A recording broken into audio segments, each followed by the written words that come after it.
Hello hi welcome to the second episode of Mata మంత్రి. ఈ ఎపిసోడ్లో మనం మాట్లాడుకోబోతున్న అంశం సోషల్ జస్టిస్, సామాజిక న్యాయం. Weaving the threads of social justice is the theme of today's episode.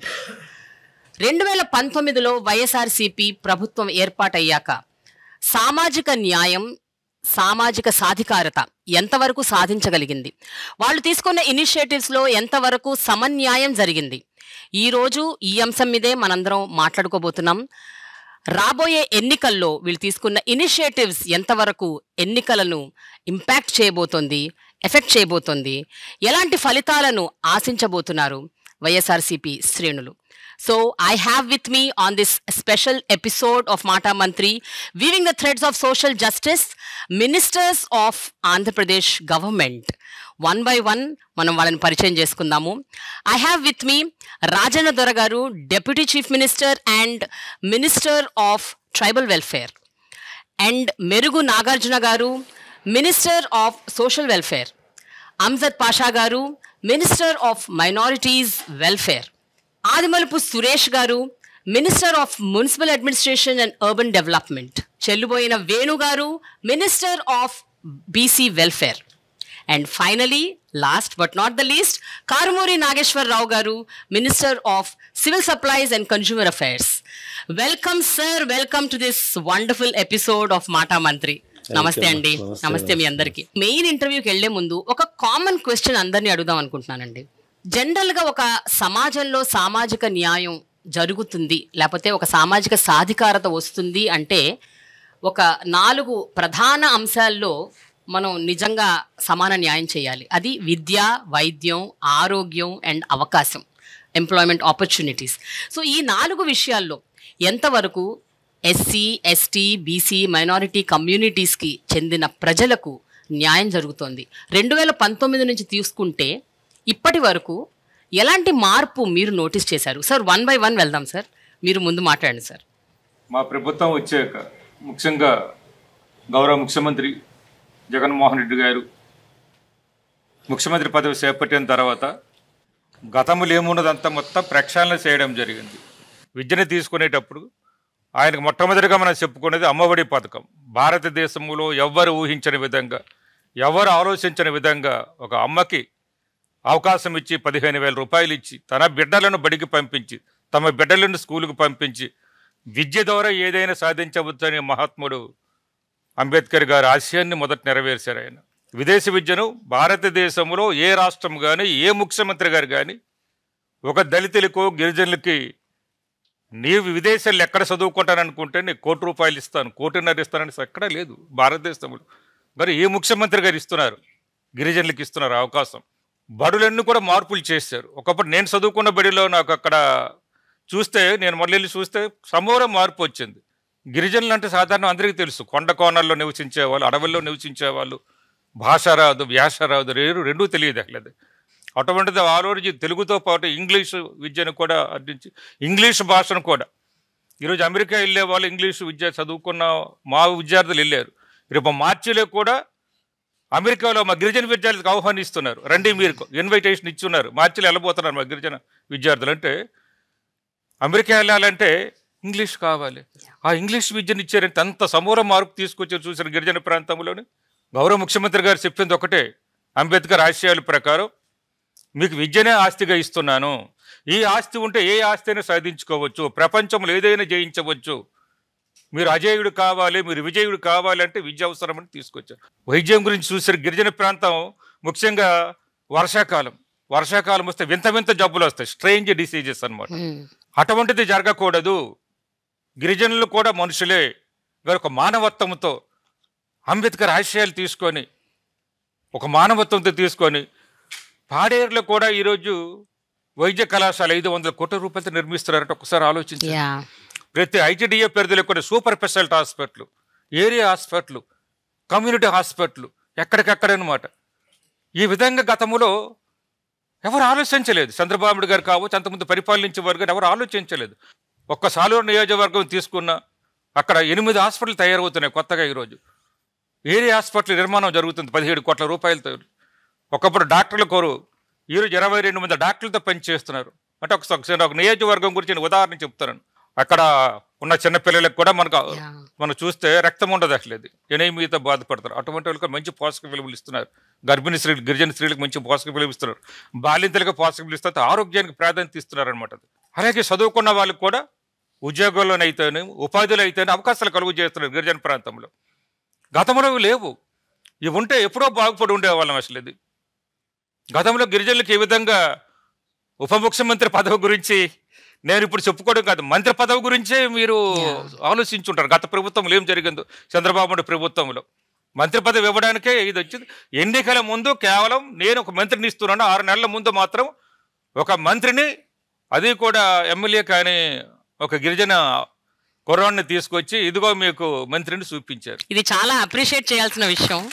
Because నాకు అంటే సారీ మళ్ళీ ఇంటర్ఫియర్ చేస్తున్నాను కానీ, అంటే ఎవరు ఊహిస్తారు సార్, ఎవరు అనుకుంటారు ఒక మారుమూల గిరిజన ప్రాంతంలోని ఒక వ్యక్తి చదువుకుని ఆ చదువు అవకాశం కల్పించి ఎమ్మెల్యే అయ్యి, మినిస్టర్ అయ్యి, డిప్యూటీ చీఫ్ మినిస్టర్ అవ్వడం అన్నది ఐ థింక్ ఎవరికో ఒకరికి డ్రీమ్ కూడా ఉండదు, కనీసం కళ కూడా కనరు.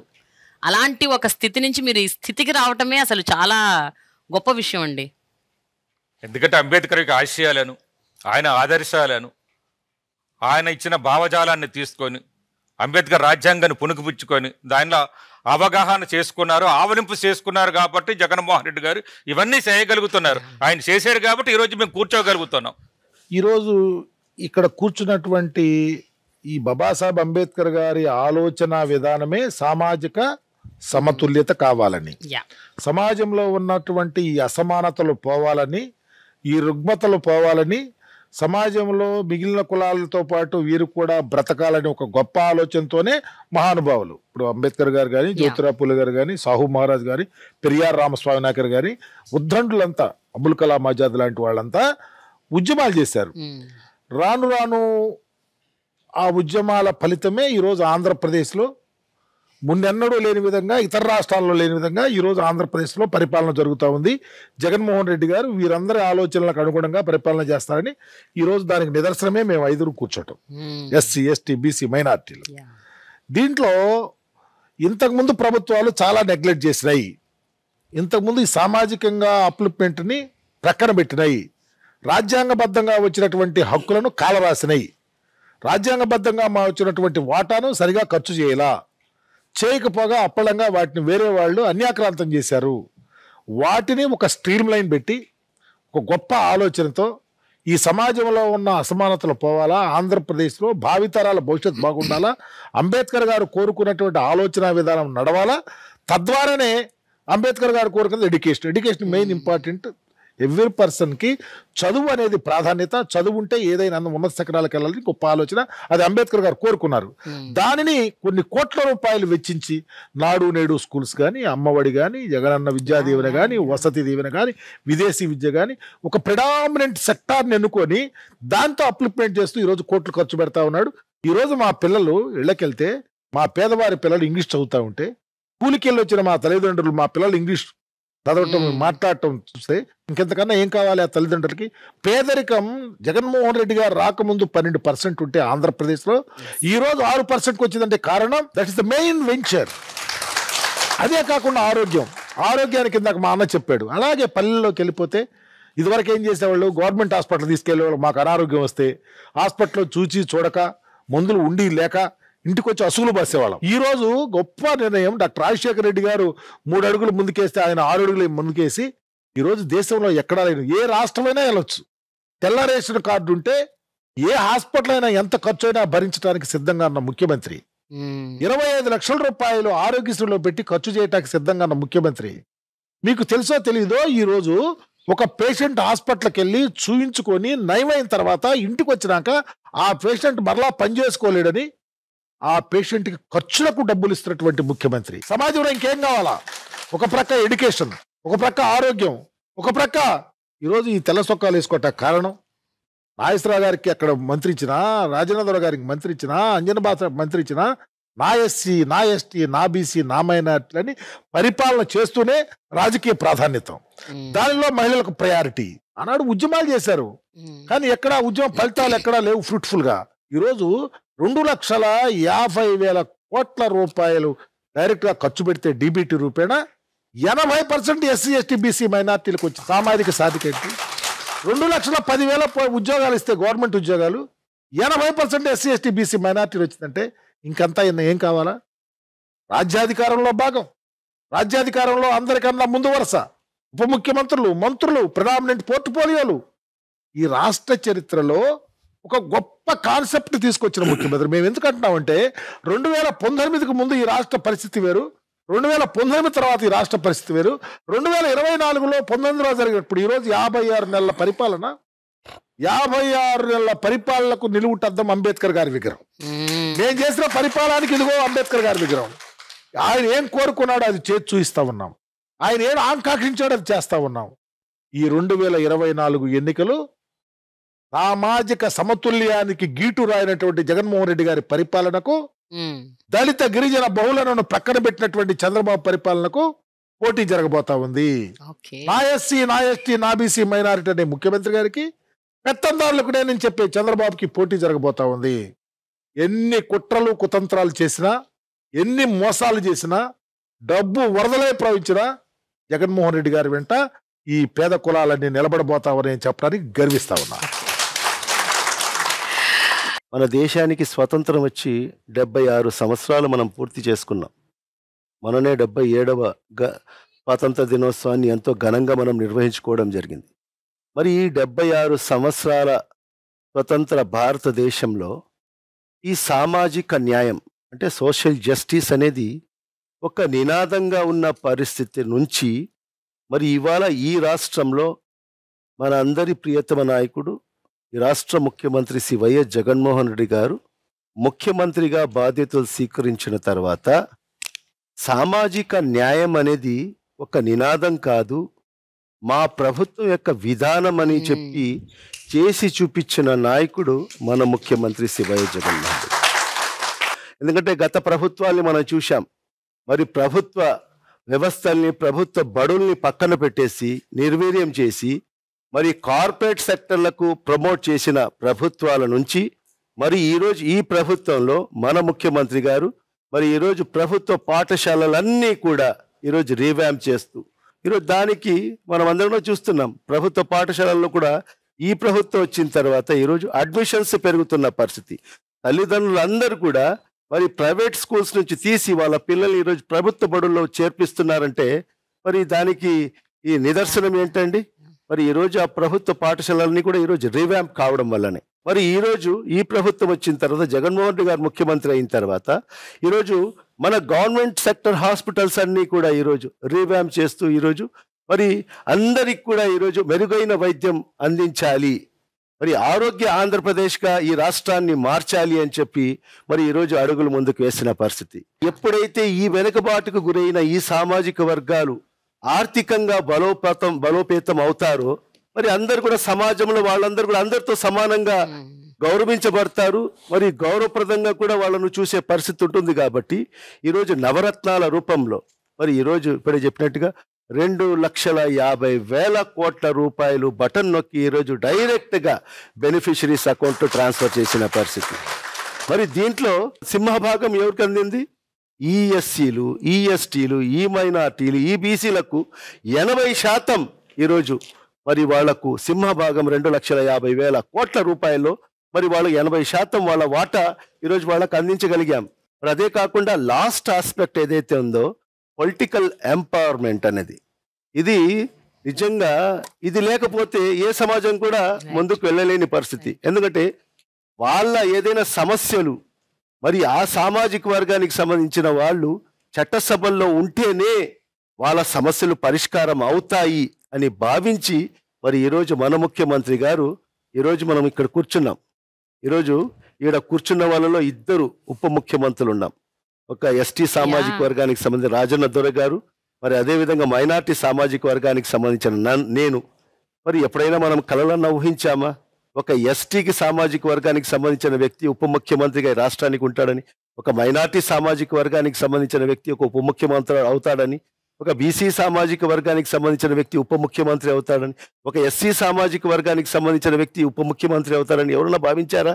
మరి ఈ రోజు అడుగులు పడ్డ ఈ ప్రభుత్వంలో ఖచ్చితంగా రాబో రోజుల్లో దీని ఫలితాలు మనకు అందరికి కూడా మనకు అందుతాయని చెప్పి కూడా మేమైతే పూర్తిగా ఆశిస్తున్నాము.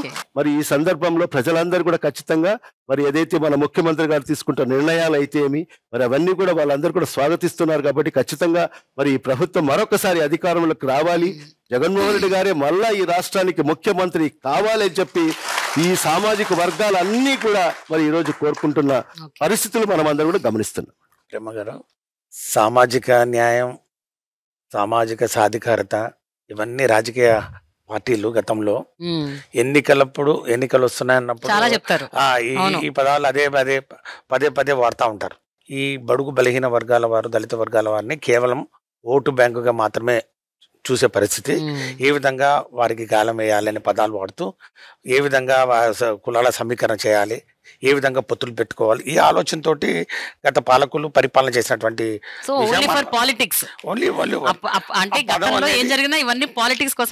అంతకుమించి ఒక నిబద్ధత, ఒక విశ్వసనీయతతోటి అవి అమలు చేయాలి, అమలు చేసి చూస్తేనే దాని ఫలాలు ప్రజలకు అందుతాయి. ముఖ్యంగా ఈ బడుగు బలహీన వర్గాల వారు, దళిత వర్గాల వారు, ఎస్సీ ఎస్టీ బీసీలు సమాజంలో ఆల్మోస్ట్ 5 కోట్ల పైజులకు ఉన్నటువంటి పాపులేషన్లో 70% వారు ఉన్నారు. కాబట్టి వారికి అందించాలని వారి యొక్క గుండె తడి తెలిసిన వ్యక్తి ఒక నాయకుడిగా రావాల్సినటువంటి పరిస్థితి ఉంది. అప్పుడే ఇవన్నీ అవుతాయి. అలాంటి నాయకుడు ఇప్పుడు వచ్చాడు. ఈ 4.5 సంవత్సరాల కాలంలో మన ప్రభుత్వం, మా ప్రభుత్వం, మనందరి ప్రభుత్వం విశ్వసనీయతతోటి, నిబద్ధతతోటి, జవాబుదారీతనంతో, అవినీతి రహితంగా చక్కటి పరిపాలన అందిస్తూ ప్రధానంగా వీటిని మరి సాకారం చేసి చూపించాయి. ఏది ఈ సాధికారత, ఉద్యోగాల దగ్గర నుంచి, నామినేటెడ్ పదవుల దగ్గర నుంచి, చట్టసభల్లో ఎంటర్ అయ్యే విషయం దగ్గర నుంచి, ఈరోజు మంత్రులుగా, మరి పార్లమెంటు సభ్యులుగా అన్ని రంగాల్లో కూడా వారికి రావాల్సినటువంటి వాటా దామాషా ప్రకారం అంతకన్నా ఎక్కువగా అందించారు. ఎన్ని కార్పొరేషన్లు క్రియేట్ చేసిన ప్రతి కులం, అసలు బీసీల్లో ఎన్ని కులాలు ఉంటాయి ఎవరికైనా తెలుసు అంటే 130 పైచీలకు ఉపకులాలు ఉంటే వాటన్నిటిని జోడించి వారికి ఆర్థిక స్వావలంబన, సాధికారత కల్పించాలని 50 పైచీలకు కార్పొరేషన్లు ఏర్పాటు చేశారు. ఎస్సీలో ఉన్నటువంటి ప్రధానమైనటువంటి మాల, మాదిగ, రెల్లి కులాలకు వారికి ఆర్థికంగా వారికి వెసులుబాటు కల్పించాలంటే వారి సమస్యలు తెలిసినటువంటి వ్యక్తులు అక్కడ ఉంటే వారికి న్యాయం జరుగుతుంది. అదే సాధికారత, ఆర్థిక స్వావలంబన, సాధికారత అంటే. ఇంకా విద్యాపరంగా బహుశా ఈ దేశానికే ఆంధ్రప్రదేశ్ సంస్కరణలో కానివ్వండి, ఈ యొక్క కార్యక్రమాల్లో కానివ్వండి, వృద్ధి రేట్లో కానివ్వండి, బడ్జెట్ కేటాయింపుల్లో కానివ్వండి, విద్యాపరంగా నంబర్ 1 స్థానంలో నిలబడిందని చెప్పడంలో ఏమాత్రం అతిశక్తి కాదు. మేము కాదు చెప్పేది, నీతి ఆయోగ్ రిపోర్ట్స్ చూస్తే తెలుసు. ఈ సందర్భంగా ఒక మాట చెప్పాలి సార్. జనరల్ గా ప్రతి రాష్ట్రం బడ్జెట్ కేటాయింపులు వచ్చేసరికి విద్య ఎప్పుడు లాస్ట్ లో ఉంటది. అంటే మిగతా అన్నిటికీ కేటాయింపులు అయ్యాక కొంచెం మిగిలితే దాన్ని విద్యకి కేటాయిస్తుంటారు. That is what is the general scenario. కానీ ఇక్కడ కొంచెం డిఫరెంట్ ఉన్నట్టు. ఎందుకంటే గత పాలకులు ముఖ్యంగా ప్రాథమిక, మాధ్యమిక విద్యల్లో వాళ్ళకు 16 to 17 years ఉన్న వరకే వాళ్ళకు ఓట్లు లేవు కదండి. కాబట్టి ఓట్లు లేవు కాబట్టి వాళ్ళకి చేసిన ఉపయోగం లేదు కాబట్టి ఒక ఆలోచన. కానీ వాళ్ళ తల్లిదండ్రులు ఓట్లేస్తారు కదండి. అది మర్చిపోయారు వాళ్ళు, అది మర్చిపోయారు. కానీ జగన్ యొక్క ఆలోచన విధానం ఏంటంటే పేదరికం విద్యకు అడ్డు కాకూడదు. ఇది ఫిలాసఫీ, మా ప్రభుత్వం యొక్క ఫిలాసఫీ. పేదరికం విద్యకు అడ్డు కాకూడదు. జగనన్న ఇంకొక 2 స్టెప్పులు ముందుకెళ్ళి ఈ విద్య మీద పెట్టే ఖర్చు అది భావి తరాల యొక్క భవిష్యత్తుకు పెట్టుబడి. రెండో అంశం, ముఖ్యంగా భవిష్యత్తు తరాలకు నేను ఇచ్చే ఆస్తి విద్య మాత్రమే అనే ఒక కాన్సెప్ట్. ఇది బేసిక్ కాన్సెప్ట్. ఇది సాధికారత కాదా అని చెప్పి నేను అడుగుతాను. ముఖ్యమంత్రి గారి ఒక చరిత్రాత్మకమైనటువంటి ఒక ఉపన్యాసం నిన్న బాబాసాహెబ్ బిఆర్ అంబేద్కర్ గారి మహాప్రతిమ ఆయన అమృత హస్తాల మీదుగా ప్రారంభిస్తున్న సమయంలో ఆయన ఇచ్చినటువంటి ఒక స్పీచ్ నిజంగా అందరికీ ఒక మోటివేషన్. ఎందుకంటే ఈ అంటరానితనం కోసం ఎవరైతే బాబాసాహెబ్ బిఆర్ అంబేద్కర్ గారు పోరాటం చేశారో ఈ రోజు కూడా కొన్ని పార్టీలు, ఈ యొక్క పెత్తందారులు వాళ్ళ యొక్క ఆలోచన విధానంలో అంటరానితనం ఉంది. అలాంటి అంటరానితనం ఆలోచనలతో ఈరోజు తెలుగు భాష మరి దాని యొక్క ప్రాధాన్యత తగ్గుతుంది, తెలుగు భాషను కాపాడాలని చెప్పి ఒక ఇంగ్లీష్ భాషకు వ్యతిరేకంగా, ఇంగ్లీష్ మీడియం స్కూల్స్ వ్యతిరేకంగా వీరు ఉద్యమం చేస్తూ ఉంటే నేను ఒకటే అడుగుతా ఉన్నాను, మరి తెలుగు భాష గురించి, తెలుగు భాష యొక్క ప్రశస్తాన్ని లేకపోతే ఒక దాని యొక్క గౌరవాన్ని కాపాడే బాధ్యత దళితులు, బడుగు బలహీన వర్గాల వారిదేనా? అగ్రవర్ణాల పిల్లలు అందరూ ఇంగ్లీష్ మీడియం స్కూల్స్, కాన్వెంట్స్, మరి కార్పొరేట్ స్కూల్లో చదవచ్చు. కానీ మరి ప్రభుత్వ పాఠశాలలో ఇంగ్లీష్ మీడియం చదువుతుంటే దానికి అడ్డంగా తగ్గుతూ ఉన్నారు కదా. కాబట్టి విద్యాపరంగా ఈరోజు రాష్ట్ర ప్రజలందరూ కూడా చాలా సంతోషంగా ఉన్నారు. వైద్యపరంగా కూడా సాధికారత అంటే ఏంటంటే ఈ డోర్ స్టెప్స్కు వైద్యం అందించడం జరుగుతూ ఉంది. ఈరోజు ఫ్యామిలీ డాక్టర్ కాన్సెప్ట్ బహుశా దేశంలో ఎక్కడా లేదు. ఫ్యామిలీ డాక్టర్, మనం కానీ ఫ్యామిలీ డాక్టర్ ఉండాలంటే ఉన్నత వర్గాల వారు, వాళ్ళంటే ఎవరికి ఏ జబ్బు వస్తుంది, ఎవరికి ఏది హెరిడిటరీ ప్రాబ్లమ్స్ ఏమున్నాయి, లేకపోతే వాళ్ళ ఇంట్లో ఏది తరచుగా వచ్చే వ్యాధులు ఏంటి, ఇవన్నీ ఒక ఫ్యామిలీ డాక్టర్ పెట్టుకున్న ఒక పెద్ద ఒక గొప్ప వాళ్ళకి వచ్చినటువంటి కాన్సెప్ట్ వాళ్ళకున్న ఒక వ్యవస్థ అది. ఆ ఫ్యామిలీ డాక్టర్ని ఈరోజు ప్రతి ఒక్కరికి ఎందుకంటే అందిస్తూ ఉన్నారు. ఎందుకంటే ప్రాణం విలువ ఎవరిదైనా ఒకటే, పేదవాడి ప్రాణమైనా ధనికుడైనా కానీ అంబానీ గారికైనా ఎవరిదైనా కానీ ప్రాణం విలువ ఒకటే, అది విలువ కట్టలేంది. కాబట్టి ఆ ప్రాణం విలువ తెలిసిన వ్యక్తిగా దివంగత నేత రాజశేఖర రెడ్డి గారు డాక్టర్గా ఆయన ప్రవేశపెట్టినటువంటి పథకాలన్నీ ముందుకు తీసుకొస్తూ ఈరోజు అందరికీ అందుబాటులోకి ఈ యొక్క వైద్యాన్ని అందించడం జరిగింది. ఉదాహరణకు మారుమూల మరి ప్రాంతమైనటువంటి పశ్చిమ ప్రకాశం, అక్కడ చెంచులు ఎక్కువ ఉంటారు. ఆ ప్రాంతాల్లో ఒక మల్టీ స్పెషాలిటీ హాస్పిటల్ నిర్మించడం జరిగింది. ఆ ప్రాంతంలో డాక్టర్ల కొరత ఉంది, డాక్టర్లు రారు. మరి డాక్టర్లు ఎవరు వచ్చిన అక్కడ డాక్టర్లు రారు. మరి ఎట్లా వాళ్ళని ఏదో ఇన్సెంటివ్స్ ఇచ్చినా కూడా డాక్టర్లను తయారు చేసే మెడికల్ కాలేజీ పశ్చిమ ప్రకాశానికి శాంక్షన్ చేశారంటే ఎంత జాగ్రత్తగా ఆయన ఆలోచన చేశారో ఒకసారి గమనించి. ఇక అవకాశాలు మీరు చూశారు. ఈరోజు సచివాలయ వ్యవస్థ కానివ్వండి, తర్వాత వాలంటరీ వ్యవస్థ కానివ్వండి, ఒక కొత్త వ్యవస్థ తీసుకురావడం జరిగింది. ఆ ఎన్నికల మేనిఫెస్టో ఈరోజు వైఎస్ఆర్ కాంగ్రెస్ పార్టీ ప్రభుత్వం దానికి ఎంతో శాంక్టిటీ ఇచ్చింది. అంటే అది ఎంతో ఇట్స్ సీక్రెట్ డాక్యుమెంట్. అంటే ఒక బైబిల్ కానీ, ఒక ఖురాన్ కానివ్వండి, లేకపోతే ఒక భగవద్గీత లాగా సీక్రెట్ డాక్యుమెంట్. అంటే ఇవన్నీ మేము కమిట్మెంట్ ప్రజలకు ఇచ్చాం, దాన్ని నెరవేర్చాలని చెప్పి ఈరోజు 99% అన్నీ కూడా అమలు చేసి వారికి అందిస్తున్న పరిస్థితుల్లో ఈరోజు అందించాం. అందుకే ఈరోజు అంత విశ్వసనీయత. బాబాసాహెబ్ బిఆర్ అంబేద్కర్ గారు ఒక దళితులకే కాదు, ఈ జాతి సంపద ఇలాంటి నాయకులు అని చెప్పేసి బాబాసాహెబ్ బిఆర్ అంబేద్కర్ గారిని మరి ఈరోజు మా అందరం కూడా తలెత్తుకునే విధంగా ఆయన యొక్క విగ్రహావిష్కరణాన్ని ఈరోజు ఇక్కడ జరిపించడం ద్వారా ఈ యొక్క రాష్ట్ర ప్రభుత్వం యొక్క ఆలోచన విధానాన్ని, భావజాలాన్ని చాలా స్పష్టంగా ఈ రాష్ట్ర ప్రజలను అర్థం చేసుకున్నారని చెప్పి నేను భావిస్తూ, ఈ 4 సంవత్సరాల కాలంలో ఒక విశ్వసనీయత, ఒక నమ్మకానికి ఈరోజు కేర్ ఆఫ్ అడ్రస్గా జగన్మోహన్ రెడ్డి గారు నిలిచారని చెప్పడంలో ఏమాత్రం అతిశయోక్తి కాదు. రాబోయే రోజుల్లో కూడా ఆయననే ఉంటే మా పిల్లలు మా తలరాతలు మారుతాయని చెప్పి అందరూ ఎదురు చూస్తారు. ఓకే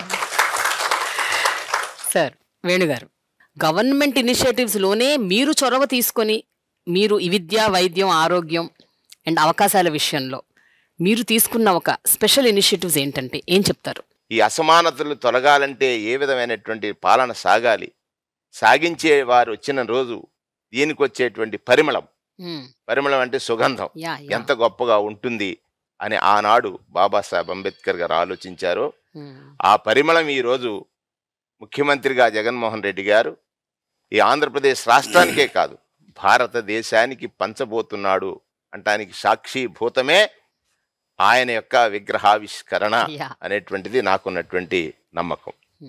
ఈ దేశంలో కేంద్రం నుంచి 1 లక్ష రూపాయలు మనం గ్రామానికి పంపిస్తే 15 రూపాయలే చేరుతుంది. భారతదేశం గ్రామీణ భారతంలో ఈ అభివృద్ధి జరగలేదనంటే కారణం ఏమిటి అన్నప్పుడు నిస్సహాయతను వ్యక్తం చేసినటువంటి రాజీవ్ గాంధీకి డీబీటీ అని ఒక వరమిచ్చి, డీబీటీ డైరెక్ట్ బెనిఫిషరీ ట్రాన్స్ఫర్ అనేటువంటి ఒక గొప్ప మహత్తరమైన ఆలోచన చేసి బాబాసాహెబ్కి నిజమైన నివాళులర్పించాడు ఈరోజు జగన్మోహన్ రెడ్డి గారని చెప్పడానికి నేను గర్వపడుతూ ఉన్నాను. మీరు ఇప్పుడు నన్ను ఒక ప్రశ్న వేశారు, బీసీ సంక్షేమ మంత్రిగా మీరు పొందిన అనుభూతి ఏమిటి అని. నేను చాలా గర్వపడతా ఉన్నాను. ధనవంతులకు భూమి ఉంది, ధనవంతులకు ధనం ఉంది, ధనవంతులకు విద్య పట్ల అవగాహన ఉంది. వారి బిడ్డలను తీసుకెళ్లి పట్టణాల్లో ఇంజనీర్లు, డాక్టర్లు లేకపోతే చదివించుకున్నారు. ఈ పేదవాడికి ఉంది ఆశ, ఈ పేద తల్లికి ఉంది ఆశ, ఈ పేద తండ్రికి ఉంది ఆశ. అది తీరకపోవడానికి కారణం డబ్బు. వాడికి తండ్రినవుతాను, తల్లినవుతానని చెప్పినటువంటి నాయకుడు స్వర్గీయ రాజశేఖర రెడ్డి గారు. ఆయన ప్రారంభించినటువంటి ఫీజు రియంబర్స్మెంట్ ద్వారా, పూర్తి ఫీజు చెల్లించడం ద్వారా ఇంజనీర్లు అయ్యారు, డాక్టర్లు అయ్యారు, విదేశాలకు వెళ్ళగలిగారు. చంద్రబాబు నాయుడు 14లో అధికారంలోకి వస్తే ఆ ఫీజు రియంబర్స్మెంట్ 35,000కి స్లాబ్ చేసేసాడు. ఆ కులపోళ్ల కాలేజీలు ఏవైతే ఉన్నాయో, శ్రీ చైతన్య, నారాయణ, ఇటువంటి కాలేజీల ఫీజులు ఇష్టానుసారంగా పెంచేస్తే ఈ పేదవాడు మళ్ళీ పెద్దవాడి దగ్గర, పెత్తందారి దగ్గర బానిసగా మార్చేసినటువంటి పరిస్థితులు ఉన్నాయి. అందుకే వచ్చాడు జగన్మోహనుడు, తాను పెంచినటువంటి ఫీజులను రెగ్యులేట్ చేసి ఈవేళ పేదవాడికి చిన్ననాటి నుంచి విద్యను అందించేటువంటి ఒక గొప్ప ప్రక్రియ ఈ రాష్ట్రంలో ఇది నిజమైనటువంటి నివాళి బాబాసాహెబ్ అంబేద్కర్ గారికి అనేటువంటిది నాకున్నటువంటి భావన. ఈ సమాజంలో బాబాసాహెబ్ అంబేద్కర్ గారి ఆలోచన విధానం అసమానతలు తొలగాలి, వాళ్ళు కూడా రాజ్యాధికారంలో రావాలి. అందుకే కదా ఇవాళ రాజ్యసభలు వస్తే 4 రాజ్యసభలు, ఎక్కడ చెట్లెక్కే కాళ్ళు పార్లమెంటు మెట్లెక్కుతున్నాయి, వలేసే కాళ్ళు పార్లమెంటు మెట్లెక్కుతున్నాయి, కంబలేసుకున్న వాళ్ళు పార్లమెంటు మెట్లెక్కుతున్నాయి, మా వాణిని వినిపిస్తా ఉన్నారు. కులగణన జరగాలని ఈ బీసీ వర్గాలు అనేక సంవత్సరాలుగా ఉద్యమాలు, అనేక సంవత్సరాలుగా హర్తాళ్ళు, అనేక సంవత్సరాలుగా రిప్రజెంటేషన్స్ ఇస్తున్నారు. ఒక్క మాట అడిగాను, అన్నా బీసీల ఆకాంక్ష, ఎస్సీల ఆకాంక్ష, ఎస్సీల ఆకాంక్ష, ఈ రాష్ట్రంలో ఉన్నటువంటి జనాభా యొక్క ఆకాంక్ష కులగణన అని చెప్పినప్పుడు మారు మాటలు మాట్లాడకుండా నా వాళ్ళు కోరుకున్నది నేను చేయనా అని చేయగల సత్తా ఉన్న నాయకుడు నిన్ననే బాబాసాహెబ్ అంబేద్కర్ గారి విగ్రహావిష్కరణ రోజునే కులగణన జరిపించడం అంటే ఆయనకి మణిహారాన్ని వేస్తున్నాడు ఈ కులాల యొక్క ఆశలు తీర్చడం ద్వారా అనేటువంటిది నాకున్న ప్రత్యేక ఆలోచన. ఇది కదా ఒక గొప్ప పాలకుడు. నా వాళ్ళ జీవితాలను మార్చే క్రమంలో ఈ పాలనలో నేను కూడా భాగస్వామిని అయ్యానే. రేపు ఎన్నికలు అంటారా, రేపు పోటీ చేసేది ఎస్సీలు, రేపు పోటీ చేసేది బీసీలు, రేపు పోటీ చేసేది మైనారిటీలు, రేపు పోటీ చేసేది ఎస్టీలు. 4 కులాలు పోటీ చేస్తున్నాయి. మేము పోటీలో ఉన్నాం. మా రూపం ఎవరు? జగన్మోహన్ రెడ్డి గారు. మేము పోటీలో ఉన్నాం. మా రూపం ఎవరు? జగన్మోహన్ రెడ్డి. మీ మోసాల గురించి మేము తెలుసుకున్నాం. మీ రాతల గురించి, మీ రాతల గురించి, మీరు కలయికల గురించి అర్థం చేసుకోలేని స్థితి నాడు మా వాళ్ళది. మీ గురించి అర్థం చేసుకున్నాం నేడు మేము. రేపు మమ్మల్ని మేము రక్షించుకోవడానికి ఆయుధాలు ఏమిటో అందించేటువంటి నాయకుడు పక్షాన నిలుస్తామని స్పష్టంగా నేను చెప్పగలను. Okay, thank you. నాగేశ్వరరావు గారు, ముందుగా ఒక విషయం చెప్పాలి. భారతదేశంలో మన ఎడ్యుకేషన్లో నెంబర్ 1 కేరళ. అవును, మనం చంద్రబాబు నాయుడు టైంలో 15వ స్థానంలో ఉండేవాళ్ళం భారతదేశంలో. ఇవాళ నెంబర్ 3 నుంచి ఒక 10 డేస్ క్రితానికి మనం నెంబర్ 1కు వచ్చామంటే ఇది ఆయన తీసుకున్న నిర్ణయాలని చెప్పి ఈ సందర్భంగా చూస్తాం. నెంబర్ 1 అసలు మేము చిన్నప్పుడు చదువుకునేటప్పుడు బుక్స్ ఎవరు అమ్ముతారా అంటే వాళ్ళు పాస్ అయ్యే వాళ్ళని చూసి ఆ బుక్స్ మేము కొనుక్కునేవాళ్ళం. అటువంటిది ఇవాళ వారం రోజుల ముందే బుక్స్, గైడ్స్, బ్యాగ్స్, ప్యాడ్స్, బెల్ట్లు, షూస్, బట్టలు అన్నీ కూడా సమస్తం అక్కడ మేనమామ కన్నా ఎక్కువ ఇదిగా తీసుకుని పెట్టి వారం రోజుల ముందే ఆ స్కూల్స్ని మార్పులు చేసుకొచ్చి గోరుముద్ద ఆయనే మెనూ సెలెక్ట్ చేసి మంచి పోషక పదార్థాలు ఉండే విధంగా రాగి జావ, బెల్లంతో కలిపిన రాగి జావనిచ్చి ఇవాళ అత్యధిక విద్యను ఇస్తున్న గొప్ప ముఖ్యమంత్రి జగన్మోహన్ రెడ్డి గారు అని చెప్పి చెప్పక తప్పదు. ఒక 6 సంవత్సరాల క్రితం అమెరికా వెళ్ళాను నేను. అమెరికా వెళ్ళినప్పుడు ఒక చికాగోలో చిన్న తెలుగు వాళ్ళు మీటింగ్ పెట్టారు. ఆ మీటింగ్ చూసుకుని వెళ్తుంటే ఒక అబ్బాయి వచ్చి, నాది హనుమాన్ జంక్షన్ అండి, నా తండ్రి రిక్షా తొక్కినేవాడు, 10వ తరగతి మించి నేను చదివించలేను, ఏం చేద్దంటే నాకు స్థోమత సరిపోదు బాబు అంటే నేను అనుకున్నాను. అప్పుడు ఒక ఆటో కొనుక్కుని సెటిల్ అవుదాం అనుకున్నాను. ఈ లోపల రాజశేఖర రెడ్డి గారు ముఖ్యమంత్రిగా వచ్చి ఫీజు రియంబర్స్మెంట్ ప్రకటించారు. రూపాయి ఖర్చు లేకుండా ఇంటర్మీడియట్ సెకండ్ ఇయర్ ఇంజనీరింగ్ సీట్లో రూపాయి ఖర్చు లేకుండా 4 సంవత్సరాలు చదివి క్యాంపస్ సెలక్షన్లో సాఫ్ట్వేర్ ఇంజనీర్ అయ్యాను. ఈ చికాగోలో నాకు ఆ రోజుల్లో అంటే 6 సంవత్సరాల క్రితం నాకు సంవత్సరానికి 24 లక్షలు ఇస్తున్నారు. నా తండ్రికి రిక్షా మానిపించాయి, ఒక కారు కొనిచ్చా, ఒక ఇల్లు కట్టించా, నా చెల్లెల్ని తమ్ముడిని చదివించుకుంటున్నాను. నన్ను పుట్టించిన దేవుడు ఎలా ఉంటాడో తెలియదు, ఈ స్థితి కల్పించిన దేవుడు రాజశేఖర రెడ్డి గారు అని చెప్పి ఆనందంతో చెప్పలేదు. తండ్రిని మించిన తనయుడిగా ఇంకా 4 అడుగులు ముందుకేసి ఇవాళ అమ్మఒడిని తీసుకొచ్చి స్కూల్స్ని మార్చి ఇంతమంది విద్యావేత్తల్ని 15వ స్థానంలో ఉన్న దాన్ని నెంబర్ 1లో తీసుకొచ్చిన మహానుభావుడు జగన్మోహన్ రెడ్డి గారు అని చెప్పి సందర్భంగా తెలియజేస్తున్నాను. ఇంత గొప్ప ముఖ్యమంత్రిని నేను చూడలేదు. ఇవాళ ఏదైతే ఏలూరులో ఎలక్షన్కి ముందు బీసీ డిక్లరేషన్ చేసి నేను బీసీలకి పెద్దపేట వేస్తానని మాను ఎలక్షన్ ముందు చెప్పిన మాటని అక్షరాల నిలబెట్టుకున్న ముఖ్యమంత్రి జగన్మోహన్ రెడ్డి గారు ఇవాళ పేద బడుగు బలహీన వర్గాల వారు ఎక్కడికి వెళ్ళి ఏ పథకం అడగాలో తెలియని పరిస్థితి. నాకు పెన్షన్ వస్తుందా లేదో తెలియని పరిస్థితి. ఒకవేళ నాకు పెన్షన్ వచ్చే అవకాశం ఉందని కూడా తెలియని పరిస్థితిలో ఉండేవాళ్ళు చాలా మంది ఉన్నారు. వాళ్ళ పిల్లలకి అమ్మఒడి వస్తుందో లేదో తెలియని పరిస్థితుల్లో చాలామంది ఉన్నారు. స్కూల్లో చేర్పించాలా లేదని చాలామంది ఉన్నారు.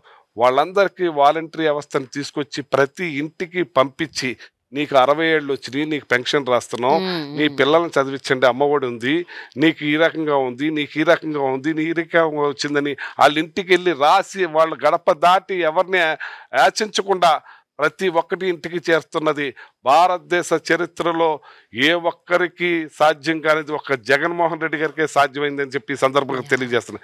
మా జగన్ బాబు పెద్దవాళ్ళకి మనవడయ్యాడు, తర్వాత వాళ్ళకి కొడుకయ్యాడు, తర్వాత వాళ్ళకి తమ్ముడయ్యాడు, తర్వాత వాళ్ళకి అన్నయ్యాడు, పిల్లలకు మామయ్యాడు. ఈ రోజున మాకు ఆ పరిస్థితి లేదు. మా చేతి నిండా డబ్బులు ఉన్నాయి, మేము శుభ్రంగా ఆడికే మేము తిరిగి అప్పిచ్చే పరిస్థితికి మా బిడ్డ తీసుకొచ్చాడని చెప్పి ఆనందంతో చెప్పడం జరుగుతుంది. ఇవాళ ఇంకో విషయం చెప్తున్నాను మీకు.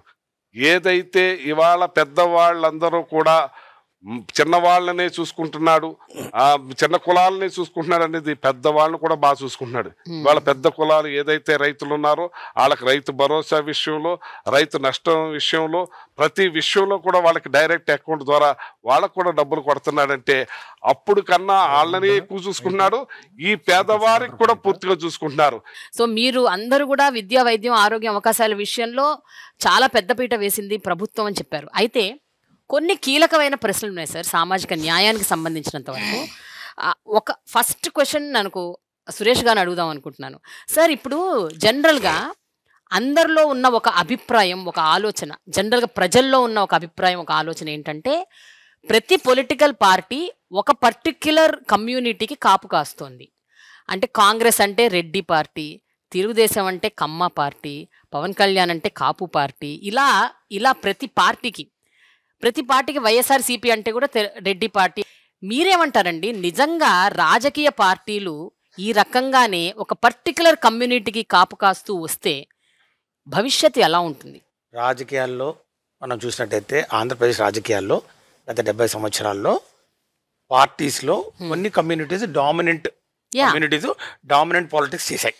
మీరు అన్నట్లు 2 ప్రధానమైన సామాజిక వర్గాలు, కమ్మ సామాజిక వర్గం, రెడ్డి సామాజిక వర్గం, ఏ పార్టీలు ఉన్నా కూడా వాళ్ళే ప్రాతినిధ్యం వహించి వారే నాయకత్వం వహించినటువంటి పరిస్థితి మనం చూసాం. దాని తర్వాత కాపులకు కూడా రాజ్యాధికారం వైపు వారు ఖచ్చితంగా మాకు కూడా ఒక గుర్తింపు ఉండాలి అనే ఒక ఆలోచనతోటి కాపు సామాజిక వర్గం నుంచి కూడా ఆ రాజ్యాధికారం వైపు అడుగులు వేసే దిశలో రాజకీయాల్లో వారి యొక్క ప్రాముఖ్యత మరి వారి యొక్క గుర్తింపు ఉండాలనే ఒక ఆలోచన కూడా వారికి కూడా వచ్చిన పరిస్థితుల్లో ఆ దిశలో కూడా కొన్ని అడుగులు పడ్డాయి. కానీ అవి ముందుకు వెళ్ళలేకపోయిన విషయం కూడా మనందరం చూసాం. ఇది ప్రజారాజ్యం పార్టీ కానివ్వండి, లేకపోతే జనసేన పార్టీ కానివ్వండి, ఇంకో పార్టీ కానివ్వండి. సో ఇప్పుడు ఈ ప్రధానంగా ఈ 3 కమ్యూనిటీస్ డామినెంట్గా పాలిటిక్స్లో వస్తూ ఉన్నాయి.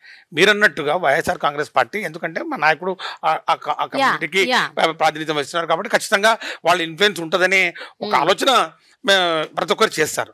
వాస్తవాలు చూడాలి.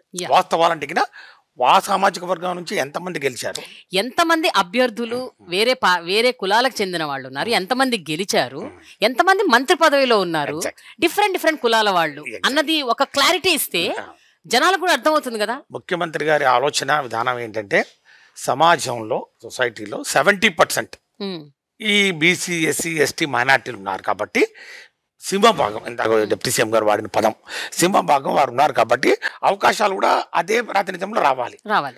గతంలో అట్లా జరగలేదు. గతంలో ఏ కమ్యూనిటీ ఉంటే అక్కడ దీనికి భిన్నంగా ఎవరైనా కానీ సమీకరణాలు చేయాలంటే, కూర్పు చేయాలంటే చాలా ధైర్యం కావాలి. 50 పైచిలకు సీట్లు రెడ్డి సామాజిక వర్గం నుంచి గెలిచినటువంటి వాస్తవాలు మనం చూస్తాం. ప్రాతినిధ్యం వస్తే ఎన్ని మినిస్టర్లు ఇచ్చారంటే వాళ్ళు చెప్పండి. ఉదాహరణకు నాదే తీసుకోండి, కేబినెట్ విషయానికి వద్దాం. 26 మందిలో పట్టుమని 4 కూడా లేరండి ఎస్సీ సామాజిక వర్గానికి. నాదే తీసుకోండి ఉదాహరణ, ప్రకాశం జిల్లాలో senior most MLA, senior most మంత్రి బాలినేని శ్రీనివాసరెడ్డి గారు 6 సార్లు గెలిచారు. నేను 3 సార్లు గెలిచాను. నాకన్నా అన్నింటిలో సీనియర్, తర్వాత ఆయనకు ఎక్స్పీరియన్స్ వైజ్ కూడా ఆయనకు ప్రాతినిధ్యం ఇవ్వాలి. కానీ జగన్మోహన్ రెడ్డి గారి పిలుపు మేరకు బడుగు బలిగిన వర్గాల వారికి, దళిత వర్గాలకి అవకాశాలు ఇవ్వాలి. మీరు అగ్రవర్ణాలు, ఇది మన పార్టీ కాబట్టి మనం అవకాశాలు ఇవ్వాలి. మనం 2 అడుగులు వెనక్కి తగ్గాలి. 2 అడుగులు వెనక్కి వేస్తే వాళ్ళు 2 అడుగులు ముందుకేస్తారని చెప్పి చేసి చూపించిన వ్యక్తి నాతో కాదు, నేను జగన్మోహన్ రెడ్డి గారు ఈరోజు అని చెప్పి నేను చెప్తాను. కులం అని చెప్పి వాళ్ళు ఎన్ని మరి రంగు పులిమినా కూడా, ఎన్ని విమర్శలు చేసినా కూడా వాస్తవాలు మేము చూసినట్టయితే ఈరోజు మేము రాజ్యసభ కూడా రేపు మరి ఒక దళితుని ప్రాతినిధ్యానికి కూడా ఈరోజు అడుగులు పడుతున్నాయని చెప్పడంలో నిజంగా మేమందరం గర్వపడుతున్నాం. అది జగన్మోహన్ రెడ్డి గారికి ఉన్నటువంటి దమ్ము, ధైర్యం. నాగార్జున గారు మీరు చెప్పండి, జనరల్గా అంటే మనకి కొన్ని నియోజకవర్గాలు, ఇది ఎస్సీ నియోజకవర్గం, ఇది బీసీ నియోజకవర్గం, ఇది జనరల్ కేటగిరీ ఇలా చెప్తూ ఉంటారు. సరే, ఎప్పుడైతే ఒక ఎస్సీ కమ్యూనిటీకి చెందిన ఒక వ్యక్తి ఒక జనరల్ కేటగిరీ నుంచి పోటీ చేస్తారో అప్పుడే నిజమైన సాధికారత అని నేను అనుకుంటాను. మీరేమనుకుంటారు? 2024 ఎలక్షన్స్లో అలాంటి నిర్ణయాలు ఏమైనా తీసుకోగలుగుతారు? It is a revolutionary decision. అది అంటే ఇప్పటివరకు మీరు అన్నారు జగన్మోహన్ రెడ్డి గారు ఎన్నో విప్లవాత్మకమైన నిర్ణయాలు తీసుకున్నారని. ఇలాంటి నిర్ణయం కూడా ఏమన్నా జరిగే అవకాశం ఉంటుందా? సమాజంలో ఉన్నటువంటి కులాల యొక్క ప్రాధాన్యతను పెంచాలనే ఆలోచన, వారికి అవకాశాలు కల్పించాలనే ఒక భావన ప్రభుత్వాలకు రావాలి, నాయకులకు రావాలి. ఈరోజు ఆంధ్రప్రదేశ్ రాజకీయాల్లో 2024 ఎన్నికలకు వచ్చేటప్పటికి మీరు చూస్తారు ఖచ్చితంగా ఎవరు ఇంతకాలం నుంచి ఆ ప్రాంతంలో పోటీ చేశారు, ఇప్పుడు ఎవరు పోటీ చేయబోతా ఉన్నారు, ఏ నియోజకవర్గాల్లో పెను మార్పులు ఎలా వస్తూ ఉన్నాయి, అటన్నిటినీ బేరీజ్ వేసుకునే రాజకీయాలు నడుస్తూ ఉన్నాయి. మా నాయకుడు మొదటి నుంచి పేద కులాల యొక్క స్థితిగతులు మార్చాలనే ఆ తప్పనే అంబేద్కర్ గారి భావజాలమే. ఆ కోణంలోనే ఎక్కడ ఎస్సీలకు, బీసీలకు, మైనారిటీలకు ప్రాధాన్యత ఇవ్వాలో ఈరోజు రేపు ఎన్నికలు రాబోతా ఉన్నాయి. ఈరోజు మా సమన్వయకర్తలుగా చాలా చోట్ల పెట్టారు. ఇప్పటికే మైనారిటీస్ని ఓవర్హెల్మింగ్గా పెంచారు, బీసీలను పెంచారు. అనాదిగా ఉద్దండులు పోటీ చేసిన ప్రాంతంలో కూడా బీసీలకు ప్రయారిటీ ఇస్తా ఉన్నారు. అప్లిప్మెంట్ ఆయన ఆలోచన అది. ఈరోజు ఎంతమందికి మంత్రులు ఇచ్చారంటే, ఆ మంత్రుల్లో కూడా ప్రెడామినెంట్ పోర్ట్ఫోలియోలు ఇచ్చారంటే ఇదివరకు ఎప్పుడు ఇవ్వాల. ఎస్సీలకు 1-2 ఇచ్చేవాళ్ళమ్మా, సోషల్ వెల్ఫేరు, ట్రైబల్ వెల్ఫేరు, అవి కూడా సగం కట్ చేసి వాళ్ళ సంబంధం. ఈరోజు బ్రహ్మాండం వంటి పోర్ట్ఫోలియోలు, ఎడ్యుకేషన్, హోమ్, ప్రతి అక్షరాన్ని మిళితం చేసుకుని పరిపాలన జరుగుతూ ఉంది. కాబట్టి మార్పు తథ్యం అనేది గమనించాలా. సో అలాగే మీరు అనుకున్నటువంటి ఉన్నారా మీరు? అంటే ఇలాంటి ఒక మార్పు కూడా వస్తుంది భవిష్యత్తు వచ్చింది, ఇప్పటికే చేసి చూయిస్తా ఉన్నాడు, చేయబోతా ఉన్నాడు. ఇంకా మెరికల్స్ జరగబోతా ఉన్నాయి ఆంధ్రప్రదేశ్లో. ఎక్కడ బాబాసాహెబ్ ఆలోచన విధానం, మేము నిన్నటి నుంచి ఈ రాష్ట్రంలో ఏం జరుగుతూ ఉందో చాలా మార్పులు కూడా చోటు చేసుకున్నాయి. ఆంధ్రప్రదేశ్లో జగన్మోహన్ రెడ్డి గారు ఏదైనా చేయగల సమర్థుడు. ఈ పేదల యొక్క నా ఎస్సీ, నా ఎస్టీ, నా బీసీ అని చెప్పి పరిపాలన చేస్తున్న ముఖ్యమంత్రి. ధైర్యంగా ఎవరు చెప్పలేరుగా. ఎవరైనా చెప్పారా? డబ్బులున్న వాళ్ళు ఏం చేస్తారు, వాళ్ళ ఓట్లు ఏ విధంగా కొంటారు, ఏ విధంగా భయపడే రాజకీయ నాయకుల రోజుల్లో జగన్మోహన్ రెడ్డి గారు తీసుకున్న లైను, ఆ లెంగ్త్ ఖచ్చితంగా మీరు చెప్పినటువంటి నియోజకవర్గాల్లో అనుకోనటువంటి ప్రాంతాల్లో అనుకోని చోట ఈ ఎస్సీ, ఎస్టీ, బీసీ మైనార్టీలు నిలబడిపోతా ఉన్నారు. Very good. వేణుగారు, కోనసీమని బిఆర్ అంబేద్కర్ జిల్లా అని మార్చినప్పుడు మీరు చూశారు ఎంత విధ్వంసం జరిగిందో. అంటే చాలా వ్యతిరేకత వచ్చింది, చాలా గొడవలు జరిగాయి, అరెస్టులు జరిగాయి, ధర్నాలు, రాస్తారోకోలు మామూలుగా జరగలేదు. మీరేమనుకుంటారు, ఎందుకు అంత స్థాయిలో అంత వ్యతిరేకత వచ్చింది? దానికి మీరు ఇచ్చే సమాధానం ఏమిటి? ఇప్పుడున్న పరిస్థితుల్లో ఆ కోనసీమకి ఆ పేరు ఉండటం అన్నది ఎంతవరకు అక్కడ ఆ ప్రాంతానికి ఒక గుర్తింపు, ఒక ఎలివేషన్ తీసుకొచ్చిందని మీరు అనుకుంటున్నారు? కోనసీమ ప్రాంతంలో భారతదేశంలోనే అత్యధికంగా బాబాసాహెబ్ అంబేద్కర్ విగ్రహాలు ఉన్నటువంటి ఒక ప్రాంతం ఉందంటే అది కోనసీమ. ప్రతి పేటలోనూ, ప్రతి గ్రామంలోనూ బాబాసాహెబ్ అంబేద్కర్ గారి విగ్రహాలు ఉంటాయి. సో అక్కడ సామాజిక వర్గంగా తీసుకున్నప్పుడు 3 ఎస్సీ సామాజిక వర్గానికి సంబంధించిన శాసనసభ్యులు ఉన్నారు, ఒక పార్లమెంట్ సభ్యురాలు ఉన్నారు. అంటే పార్లమెంటు ప్లస్ అత్యధిక జనాభా కలిగినటువంటి కోనసీమలో బాబాసాహెబ్ అంబేద్కర్ గారి పేరున కోనసీమ జిల్లాకి ఉంచాలనేటువంటి ఒక ప్రతిపాదన వచ్చినప్పుడు దురదృష్టం ఏమిటంటే అగ్రవర్ణ భావజాలం కొంతమందిని కలుపుకుని ఒక అలజడి సృష్టించడం ద్వారా ప్రభుత్వాన్ని కొంత డైవర్ట్ చేయాలనేటువంటి ఒక ప్రయత్నం చేశారు. పేదవాడు ఎప్పుడు బానిసగా బ్రతకాలనేటువంటి భావజాలం కలిగినటువంటి వ్యక్తులు, పేదవాడు స్వేచ్ఛగా బ్రతకాలి, పేదవాడు సమాజంలో అందరితో సమానమైనటువంటి అన్ని హక్కులతో జీవించాలనేటువంటి భావజాలం ఉన్నటువంటి వ్యక్తులకి తేడా. అమృతాన్ని సాధించాలనుకున్నప్పుడు సాగర మదనం జరిగినప్పుడు ఆలాహలం వస్తుంది. అలాగా ఒక ఆలాహలం లాగా వచ్చింది, వెళ్ళిపోయింది. దానికి సంబంధించిన అన్ని కేసులు కూడా ముఖ్యమంత్రి గారు పెద్ద మనసుతో తీసివేశారు. సరే, రాజకీయ లబ్ధి కోసం వారు వాడినటువంటి క్రీడ ఏదైతే ఉందో, అగ్రవర్ణ భావజాలం కలిగినటువంటి వ్యక్తులు, అదే సమయంలో ప్రతిపక్ష నాయకుడు చేసినటువంటి పాత్ర ఎలా ఉంది, ప్రతిపక్ష నాయకుడిని సపోర్ట్ చేస్తూ నిలబడినటువంటి వారి పాత్ర ఎలా ఉంది, ఇవన్నీ ప్రజలకు అర్థమైపోయినాయి. ఖచ్చితంగా రేపు జరిగేటువంటి ఎన్నికల్లో మా గురించి ఆలోచన చేస్తున్న నాయకుడి పట్ల అగ్రవర్ణ భావజాలం కలిగినటువంటి నాయకులు చేస్తున్నటువంటి కుట్రని అర్థం చేసుకున్నారు.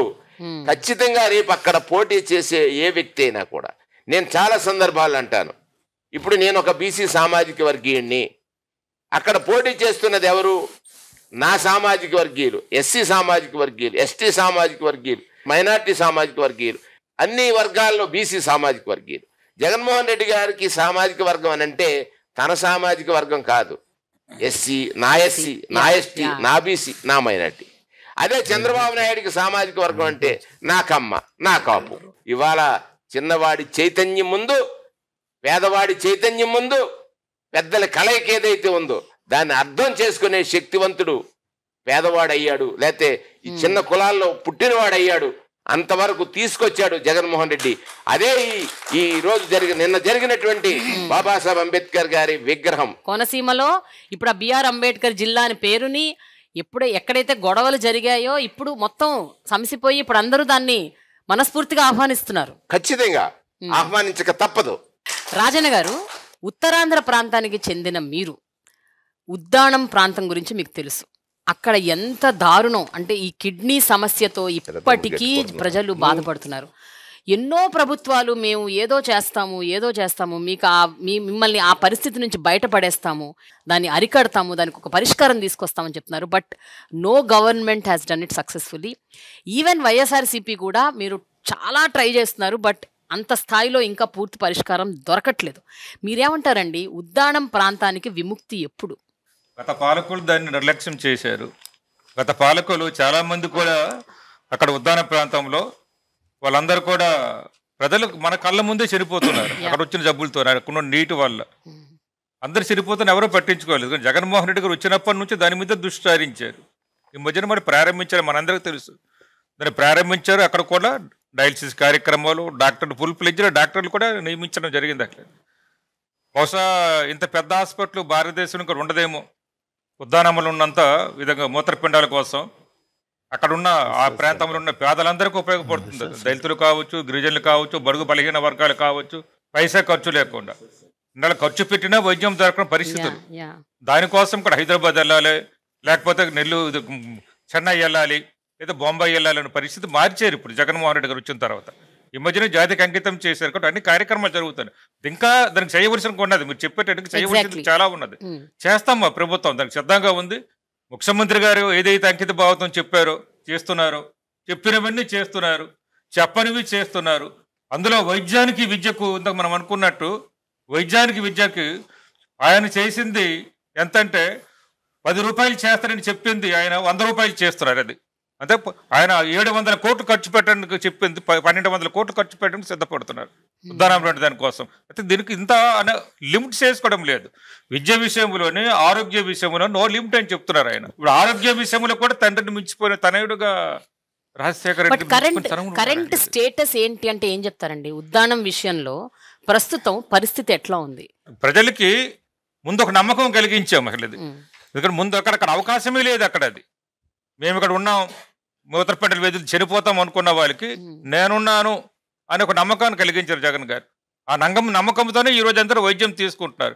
ఇంకా అంతకంటే ఇప్పుడు జరుగుతున్న దానికంటే ఇంకా 100 రెట్లు మంచిగా వైద్యం అందించడానికి ప్రభుత్వం జగన్మోహన్ రెడ్డి గారు కట్టుబడి ఉన్నారు. బహుశా ఇటువంటి ముఖ్యమంత్రి గారు దొరకడం నిజంగా ఉద్దాన ప్రజలందరూ కూడా అదృష్టవంతులని చెప్పాలి. నాగేశ్వరరావు గారు, కాపు కమ్యూనిటీని బీసీలుగా అంటే బీసీలోకి చేర్చాలి అన్న ఒక డిమాండ్ గత కొన్ని ఏళ్లుగా, అంటే యాక్చువల్గా కొన్ని దశాబ్దాలుగా ఆ డిమాండ్ ఉంది. ఏ ప్రభుత్వం కూడా ఆ డిమాండ్ని అంటే పూర్తి స్థాయిలో అంటే దాని పరిగణలో కూడా తీసుకోలేదు, తీసుకున్నా కూడా అలా అరకొరగా దాని ఏదో అలా అలా మమ అనిపించేశాయి. మీరు చెప్పండి, ఆ డిమాండ్ నిజంగా సబబేనే మీరు అనుకుంటున్నారా? ఒకవేళ సబబైతే గత ప్రభుత్వం 5% రిజర్వేషన్ కాపు కమ్యూనిటీకి ఇస్తే ఈ ప్రభుత్వం దాన్ని కూడా రద్దు చేసేసింది, అది వద్దు అన్నది. మరి దీన్ని ఎలా చూస్తారు, ఆ డిమాండ్ ఎలా చూస్తారు? అసలు మీ ఒపీనియన్ ఏంటి యాజ్ అ మినిస్టర్?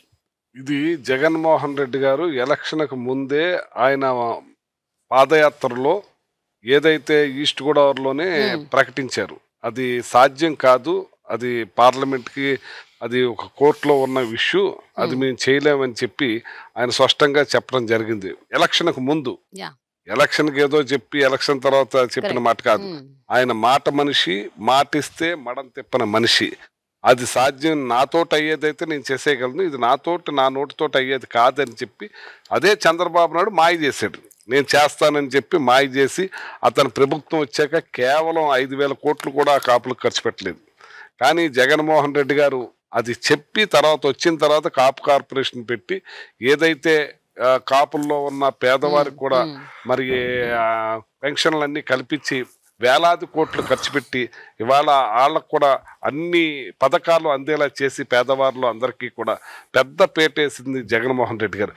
అంజద్ గారు, ఇప్పుడు బయట ఒక టాక్ వినిపిస్తుంది, ఏంటి అంటే వైఎస్ఆర్సీపీ ఈసారి జరగబోయే ఎన్నికల్లో బీజేపీతో పొత్తు పెట్టుకునే అవకాశాలు ఉన్నాయి అని అంటున్నారు. ఒకవేళ అదే గనక జరిగితే, ఇది ఒక హైపోథెటికల్ అజంప్షన్ అనుకుందాం, ఇది నిజం కాదనుకుందాం, ఒకవేళ నిజం అయితే మైనారిటీస్ నుంచి, ముస్లిం కమ్యూనిటీ నుంచి ఎలాంటి స్పందన ఉండబోతుంది, ఎలాంటి రిపర్కషన్స్ ఉండబోతున్నాయి, మీరేమనుకుంటున్నారు? నిజంగా అండి, ఈరోజు మీరు అడిగిన ప్రశ్న ఏదైతే ఉందో, ఇది ఎప్పుడైతే జగన్మోహన్ రెడ్డి గారు ప్రత్యక్ష రాజకీయాలు ఎప్పుడైతే ప్రవేశించారో, మరి ఆనాటి నుంచి కూడా ఇదే ప్రశ్న ప్రతిపక్షాలన్నీ కూడా ఆనాటి నుంచే ఆయన మీద ఇదే ప్రశ్నలు లేవనెత్తడం జరిగింది. కానీ ఈనాటి వరకు కూడా మీరు చూశారా, జగన్మోహన్ రెడ్డి గారు బీజేపీతో జత కట్టింది ఎక్కడ దాఖలాలు ఎక్కడ లేవు. మరి ఇవాళ ఎవరైతే జగన్మోహన్ రెడ్డి గారి మీద ఎవరైతే నిందలు మోపుతున్నారో, మరి ఆ నాయకుల పరిస్థితి ఏంటి అనేది ఒకసారి మనం ఆలోచన చేయాలి కదా. వాళ్ళ వ్యక్తిత్వం ఎలాంటిది అనేది కూడా మనం ఆలోచన చేయాలి కదా. మనకు ప్రధాన ప్రతిపక్ష పార్టీ తెలుగుదేశం పార్టీ ఏంటి, ఆయన ఎన్నిసార్లు భారతీయ జనతా పార్టీతో జత కట్టారు మనందరికీ తెలిసిన విషయం. అవకాశవాది చంద్రబాబు నాయుడు అనే వ్యక్తి అవకాశవాది. ఎప్పుడైతే ఆయన సొంతంగా ఏనాడు కూడా మరి ఆయన ఇండివిజువల్గా ఎక్కడ ఆయన స్వతహాగా పోటీ చేసిన దాఖలాలు లేవు. ప్రతి సందర్భంలో కూడా మరి ఏదో ఒక రాజకీయ పార్టీలతో పొత్తులు కలుపుకొనే మరి రాజకీయ ఎన్నికల్లో పోటీ చేసిన పరిస్థితి. మరి ఆ సందర్భంగానే మరి బీజేపీతో కలిసి పోటీ చేయడం జరిగింది. మనం చూసాం 2014లో అధికారంలోకి వచ్చిన తర్వాత ఏ విధంగా వాళ్ళ ఇద్దరు మంత్రులు ఇక్కడ ఉన్నారు, వీళ్ళ ఇద్దరు అక్కడ మంత్రులుగా ఉన్నారు, మనం చూశాం కదా. మరి అలాంటి వ్యక్తులు మరి ఈరోజు మన నాయకుని యొక్క క్రెడిబిలిటీ, ఎందుకంటే ఒక నాయకుడు అంటే క్రెడిబిలిటీ ఉండాలండి. మరి ఆ క్రెడిబిలిటీ కలిగిన నాయకుడు మన ముఖ్యమంత్రి శ్రీ వైఎస్ జగన్మోహన్ రెడ్డి గారు. ఒక మాట చెప్పాడంటే ఖచ్చితంగా ఆ మాట మీద నిలబడతాడు అనే ఒక మనస్తత్వం కలిగిన వ్యక్తి మన ముఖ్యమంత్రి జగన్మోహన్ రెడ్డి గారు. మరి దానికి నిదర్శనం మనం ఇప్పటి వరకు కూడా చూస్తూనే వస్తున్నాం. మరి మొన్ననే చూడండి, మొన్న తెలంగాణ ఎన్నికల్లో మనం చూసాం. మరి అక్కడ ఎవరండి, జనసేన ఎవరితో జత కట్టి ఎన్నికల్లో పోటీ చేశారు? భారతీయ జనతా పార్టీతో జత కట్టి అక్కడ పోటీ చేశారు. మరి ఇక్కడ ఆంధ్ర రాష్ట్రంలో అదే జనసేన తెలుగుదేశం పార్టీతో జత కడుతుంది. అంటే ఇండైరెక్ట్ గానో డైరెక్ట్ గానో మరి తెలుగుదేశం పార్టీ ఖచ్చితంగా బీజేపీతో కలిసి ఉంది.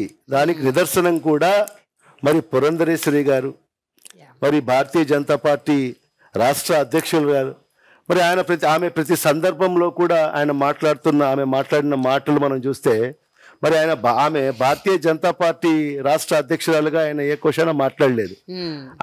ఆమె తెలుగుదేశం పార్టీ రాష్ట్ర అధ్యక్షురాలుగా మాట్లాడిన పరిస్థితి మనం చూసాం. మరి ఇవన్నీ కూడా చూస్తే ఖచ్చితంగా చంద్రబాబు నాయుడు అనే వ్యక్తి ఖచ్చితంగా interlinked with Bharatiya Janata party.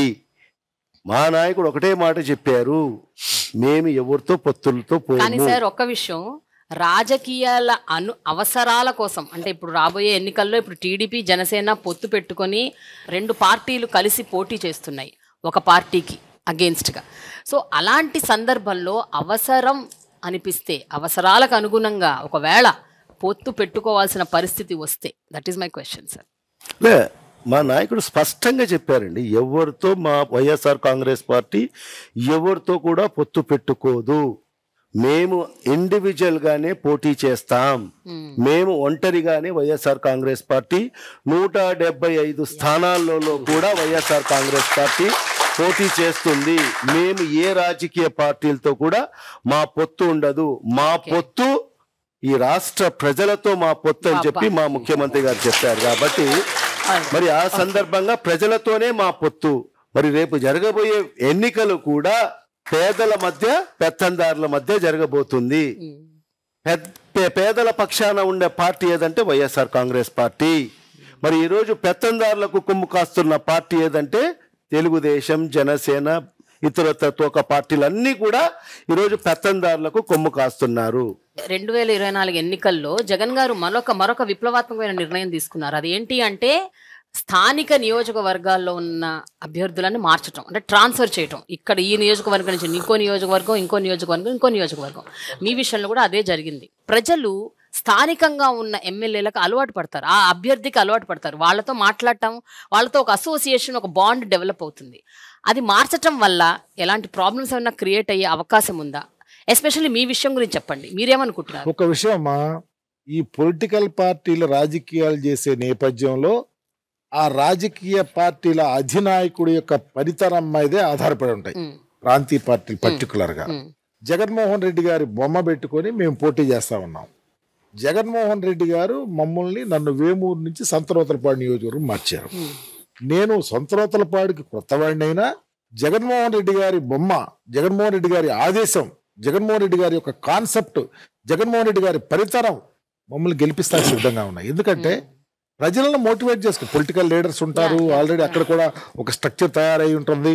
ఆ స్ట్రక్చర్ని ఆపరేట్ చేసుకుంటా వెళ్తాం. కానీ పలికెడిది భాగవతమట, పలికించడి వాడు రామభద్రుండట, నే పలికిన బౌహరమగునని పలికించడి వాడు రామభద్రుడే. ఎలక్షన్ చేసి ఎలక్షన్ బొమ్మ తీసుకుని జగన్మోహన్ రెడ్డి గారు. కాబట్టి జగన్మోహన్ రెడ్డి గారిని చూసి ఓటే, నన్ను చూసి కాదు ఓటేసేది, నా ఫలితరం కాదు, ఉన్నది ఇన్స్ట్రుమెంట్. కాబట్టి వేమూరులో పోటీ చేయొచ్చు, సంతనూతలపాడులో పోటీ చేయొచ్చు. కానీ ఈ నేపథ్యం మొదటి నుంచి ఉన్నాయి. మిగిలిన పార్టీలు కూడా చేయలేదని లేదు. చంద్రబాబు నాయుడు ఏ ఊరు, ఎక్కడ పుట్టాడు, కుప్పంలో పోటీ చేయాల్సిన పని ఏంటి? అక్కడే ఉండొచ్చుగా, అక్కడ అమ్మా నాన్న బంధువులు ఉన్నారుగా. వాళ్ళ కొడుకు ఎక్కడ పోటీ చేస్తున్నాడు, ఎక్కడ పుట్టాడు? మంగళగిరిలో పోటీ చేస్తున్నాడు. ఎస్సీ బీసీలు ఉన్నటువంటి ప్రెడామినెంట్ ప్లేసెస్లో నువ్వు పోటీ చేస్తావు. జగన్మోహన్ రెడ్డి గారు ఎస్సీలను మారుస్తున్నాడు, ఎందుకు మార్చకూడదు అంటున్నావు? మా పొలిటికల్ నేపథ్యంలో మా ముఖ్యమంత్రి గారి యొక్క భరోసా, ధైర్యము, దమ్ము ఉన్నటువంటి నాయకుడు ఎక్కడైనా నా వాళ్ళకి గెలిపించుకొని పంపిస్తా ఉన్నాడు. ఇతను పోయిన ఎలక్షన్లో ఏం చేశాడు తెలుసా? ఎక్కడో ఆయన వనిత అన్న అమ్మాయిని తీసుకొచ్చేసి కొవ్వూరులో పోటీ చేయించాడు. కొవ్వూరులో పోటీ చేసి తిరువూరులో పోటీ చేయించాడు. ఆడ బామ్మరిది ఎక్కడున్నాడు? నిమ్మకూరు అతను బాలకృష్ణ హిందూపురంలో పోటీ చేశాడు. వాళ్ళు ఒక బూమరాంగ్ చేసే ఆలోచన ప్రజల్లో తీసుకొస్తున్నారు. దమ్ముండాలమ్మా, మా నాయకుడికి ఆ దమ్ము ఉంది. ఆ దమ్ముతో పాటు ఆ బొమ్మ తీసుకుని ప్రజలకు వెళ్ళే కెపాసిటీ మాకుంది.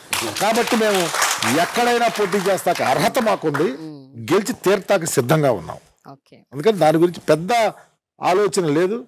ఏదో పబ్బం గడుపుకోవటానికి ఎలక్షన్స్ అదేమి అసలు ఎక్కడా పనిచేయవు, ఎక్కడా పనిచేయవు. సార్, మీరు ఏదో ప్రోగ్రామ్కి వెళ్ళాలి అన్నారు కాబట్టి, ఏదో ప్రజలతో మీకు ఏదో సమ్ ప్రోగ్రామ్ ఉంది కాబట్టి మిమ్మల్ని తొందరగా వదిలేస్తాను. ఇంకొక 2 ప్రశ్నలు వేసి ఆ తర్వాత మీరు వెళ్ళిపోవచ్చు.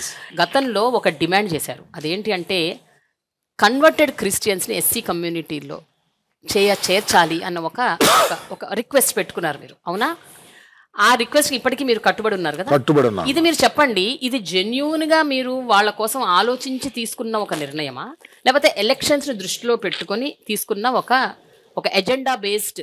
ఎస్సీలుగా ఉన్న మేము క్రైస్తవత్వం మీద, యేసు ప్రభువు మీద నమ్మకం ఉండి విశ్వాసంతో ఫారిన్ నుంచి వచ్చి సహాయం చేసేవాళ్ళు వచ్చి బోధన చేయటం వలన మాకు దాని మీద నమ్మకం వచ్చింది. లేకపోతే వెళ్తా ఉంటా చేస్తాం. దానినే గిట్రాయిగా తీసుకొని BCCలో పెట్టి మాకున్నటువంటి మా వారినే తీసుకొని ఆ అర్హతను కోల్పోతా ఉన్నాం. తద్వారా మా జీవన విధానం అది, మా ఇళ్ళు ఒక చోటే, మేము కలిసే ఉంటాం, మా పిల్లలకి ఇచ్చుకుంటాం, ఎంత పూర్తిగా part and parcel of the society. మాకు దళిత క్రైస్తవులను ఎస్సీలు చేయటం ఆమోదయోగ్యమైన విషయం అని అందరికీ తెలుసు. మా వాళ్ళకి ఏ ముఖ్యమంత్రి ఆలోచన చేయలే. డాక్టర్ రాజశేఖర రెడ్డి గారు ముఖ్యమంత్రిగా ఉన్నప్పుడు ఈ ఆలోచనను ప్రజల్లో తీసుకొని వచ్చారు. ఆయన కూడా ఒక చట్టం చేశాడు. అసెంబ్లీలో తీసుకొని నిండు అసెంబ్లీలో దానికి ఒక తీర్మానం చేసి కేంద్ర ప్రభుత్వానికి పంపించిన రోజులు ఉన్నాయి. ఆయన పరంపదించిన తర్వాత అది నెగ్లెక్ట్ అయింది. మరలా ఈ ముఖ్యమంత్రి గారు జగన్మోహన్ రెడ్డి గారి నేతృత్వంలో మరలా మేము అసెంబ్లీలో దాన్ని తీర్మానం చేసి కేంద్ర ప్రభుత్వానికి పంపించిన పరిస్థితి ఉంది. తప్పకుండా దానికి కట్టుబడే ఉన్నాం. మాకు రాజకీయ ఆపేక్షతో కాదు ఇది చేసేది, పొలిటికల్గా వాడుకోవాలని చేసే ఆలోచన లేదు. ఎందుకంటే పొలిటికల్గా ఆలోచించాల్సిన వాళ్ళు ఎవరైనా ముందు పరిపాలన చేస్తుండొచ్చు. రాజశేఖర రెడ్డి గారు చేశారు ఆ ఆలోచన, అదే కుటుంబం ఆయన కుమారుడు చేస్తా ఉన్నాడు. ఆయన ఆలోచన కూడా ఈ పేదల గ్రౌండ్ కింద ఉన్నటువంటి పేదలకు అందరికీ సహాయం జరుగుతుంది, అందరూ ఒకటే ఆలోచన. దళితులుగా ఉన్నటువంటి వారు క్రిస్టియన్స్ గా వెళ్తున్నప్పుడే దానికి దళిత క్రైస్తవులను ఎస్సీ చేయాలనే ఆలోచన. ఇప్పుడు విలేజ్ వాలంటీర్లు అని పెట్టారు. ఇది చాలా గొప్ప నిర్ణయం, ఇది ఒక గేమ్ చేంజర్ అని అంటున్నారు. అంటే అసలు ఏ ప్రభుత్వం చెయ్యనిది, అలాంటిది వైఎస్ఆర్సీపీ ప్రభుత్వం ఇంతమంది విలేజ్ వాలంటీర్లను పెట్టి స్థానికంగా ఉన్న వాళ్ళ సమస్యలు తెలుసుకొని వాళ్ళకి బెనిఫిట్స్ అందేలాగా చూస్తోంది అని చెప్తున్నారు. కానీ ఒక ప్రధాన ఆరోపణ ఏముంది అంటే ఈ విలేజ్ వాలంటీర్లను పెట్టడం వల్ల స్థానికంగా ఉన్న పొలిటికల్ రిప్రజెంటేటివ్స్ ఎవరైతే ఉన్నారో వాళ్ళకి కొంచెం వాణి తగ్గుతుంది, వాళ్ళ పవర్ తగ్గుతుంది, వీళ్ళు ప్యారలల్ పవర్గా ఉద్భవిస్తున్నారు అన్న ఒక ప్రధాన ఆరోపణ ఉంది. సార్, దీని గురించి మీరేమంటారు? సింబాలిక్గా నా కాన్సెన్సీ తీసుకుందాం. ఓకే, ఓవరాల్గా రాష్ట్రం అంతా ఈ ఆలోచన లేకపోలా. కానీ మా ముఖ్యమంత్రి గారి ఆలోచన ఈ రాష్ట్రంలో మున్నెన్నడూ లేని విధంగా ఈరోజు ప్రవేశపెట్టిన ఈ సంక్షేమ కార్యక్రమాలను డైరెక్ట్ గా తీసుకెళ్ళి ప్రజలకు ఉపయోగపడాల్సిన బాధ్యత ప్రభుత్వానికి ఉంది. దానిలో భాగంగా పొలిటికలైజ్ చేయకుండా అక్కడ నిరుద్యోగ యువతను తీసుకున్నారు, పికప్ చేశారు. వాళ్ళ ద్వారా ప్రతిదీ 1వ తారీఖున ఉదయం 5 గంటలకు వెళ్ళి తలుపు కొట్టి పెన్షన్ ఇస్తున్నారు. ఇదిగో నీకు ఈ అర్హత ఉందరా అని చెప్పి వాళ్ళతో అప్లై చేపిస్తున్నాడు. ఏ కార్యక్రమైనా తీసుకెళ్ళి అందిస్తా ఉన్నాడు. అదే కాకుండా ఒంట్లో బాగపోతే ఆ ఇంటికి వెళ్ళి వెరిఫై చేసి అనారోగ్యవంతురాలు ఉన్నారని వాళ్ళకి అప్లై చేసి ఎలాగ హాస్పిటల్కి రావాలని చెప్పి తీసుకొచ్చి వాళ్ళకి మెడిసిన్స్ ఇప్పించి మరలా ఆ మెడిసిన్స్ అయిపోయినాక వాళ్ళు ఫలానా వాళ్ళు మెడిసిన్ మళ్ళీ కంటిన్యూస్గా ఈ ప్రాసెస్లో ఇన్వాల్వ్ అవుతూ ఉన్నాడు. ఈ నేపథ్యంలో ఈ పెన్షన్స్ కానీ లేకపోతే ఈ వెల్ఫేర్ స్కీమ్స్లో ఏదన్నా డైరెక్ట్గా పేదవాళ్ళు టచ్లో ఉన్నమాట వాస్తవే. వేరే పొలిటికల్గా ఎక్కడ ప్రాబ్లం లేదు. ఎన్ని అనుకున్నా పొలిటికల్గా మా స్ట్రక్చర్, మా పొలిటికల్ పార్టీ స్ట్రక్చర్ మారుతుంది.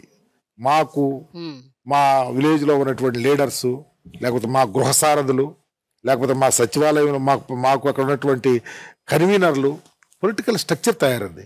వాళ్ళకి మాకు నేపథ్యం పెట్టిన వాళ్ళు కూడా మెజారిటీ వాళ్ళు వెల్ఫేర్ స్కీమ్స్ అందించే బాధ్యతలోనే. కానీ వాళ్ళు నిరుద్యోగం ఉన్నటువంటి యువత వాళ్ళ వల్ల మా లీడర్షిప్ పోయింది అనేది చాలా తప్పు. ఎలాంటి ఇన్సెక్యూరిటీస్ లేవని అంటారా?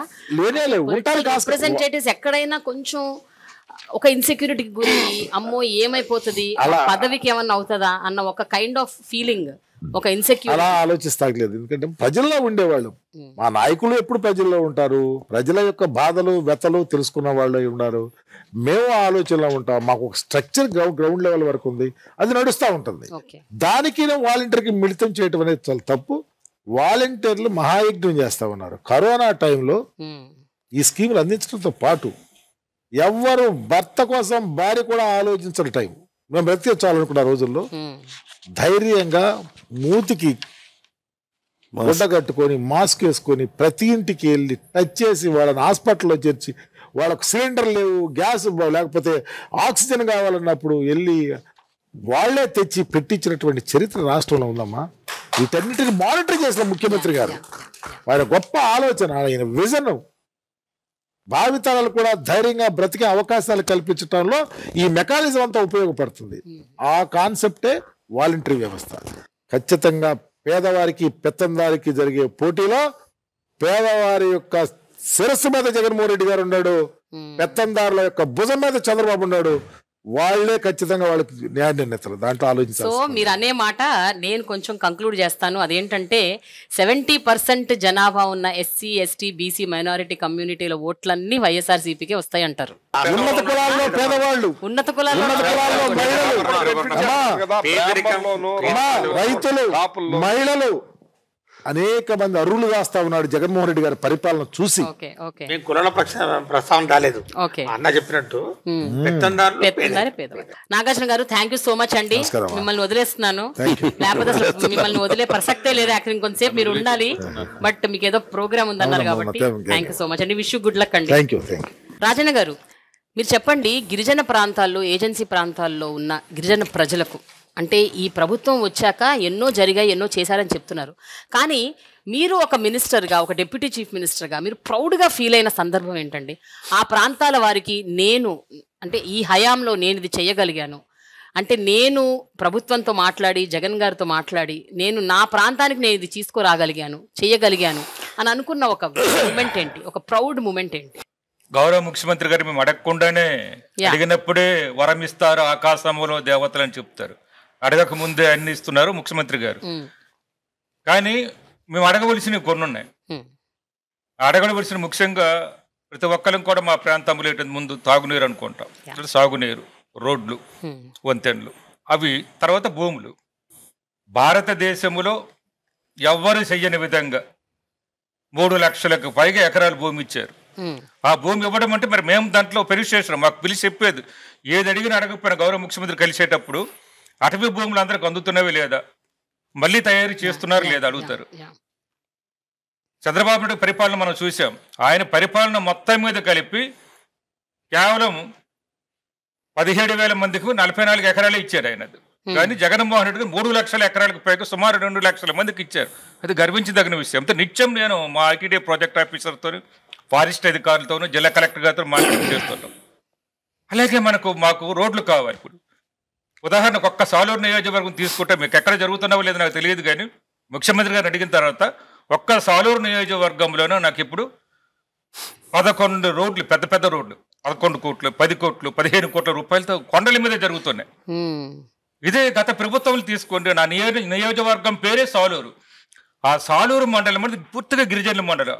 ఆ కొండల మీద కనీసం ఒక్క రోడ్డు అయినా చేశారా చూపించమని చెప్తాను. చాలాసార్లు నేను ఛాలెంజ్ కూడా చేశాను ఓపెన్గా. కానీ ఈ రోజు ముఖ్యమంత్రి గారి దయ వల్ల గిరిజనులు సంతోషంగా 11 పెద్ద రోడ్లు కొండల మీద జరుగుతున్నావంటే అంతకన్నా ఆనందం ఏముంటుంది చెప్పండి. అసలు రోడ్లు లేకపోతే అక్కడికి ఎవరు వెళ్ళరు, ఉద్యోగస్తులు వెళ్ళరు, గిరిజనులు వెళ్ళలేరు, ఆరోగ్య సమస్య ఉంటుంది, విద్యా సమస్య ఎవరు ఉంటుంది. ఇవన్నీ సమస్యలు పోవాలంటే ముందు మన రవాణా సౌకర్యం కావాలి, దానికి రోడ్లు కావాలి. అటువంటి రోడ్లు ఇస్తున్నారు.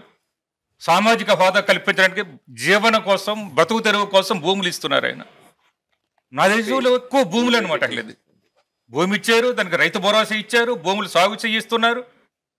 ఆ భూముల కోసం వెంటనే పట్టాలు ఇప్పిస్తున్నారు. అట్లేదు పట్టాల మీద హక్కులు కల్పిస్తున్నారు. గతంలో తెలుగుదేశం ప్రభుత్వం కొన్ని చోట్ల పట్టాలు ఇచ్చారు కానీ భూమి ఎక్కడుందో చూపించలేదు, దాని మీద హక్కులు కూడా లేదు. ఈ రోజు ఆయన ఇచ్చిన 3 లక్షల ఎకరాల భూమికి కూడా సుమారు 2 లక్షల మందికి కూడా హద్దులతో పాటు, సరిహద్దులతో పాటు మ్యాప్, స్కెచ్తో పాటు ఇస్తున్నాం. వెళ్ళేది అది నా హయాంలో జరుగుతున్నది. అసలేదు అలాగే రోడ్లు, వంతెనలు కూడా అసలు అన్ని చోట్ల కూడా అసలేదు.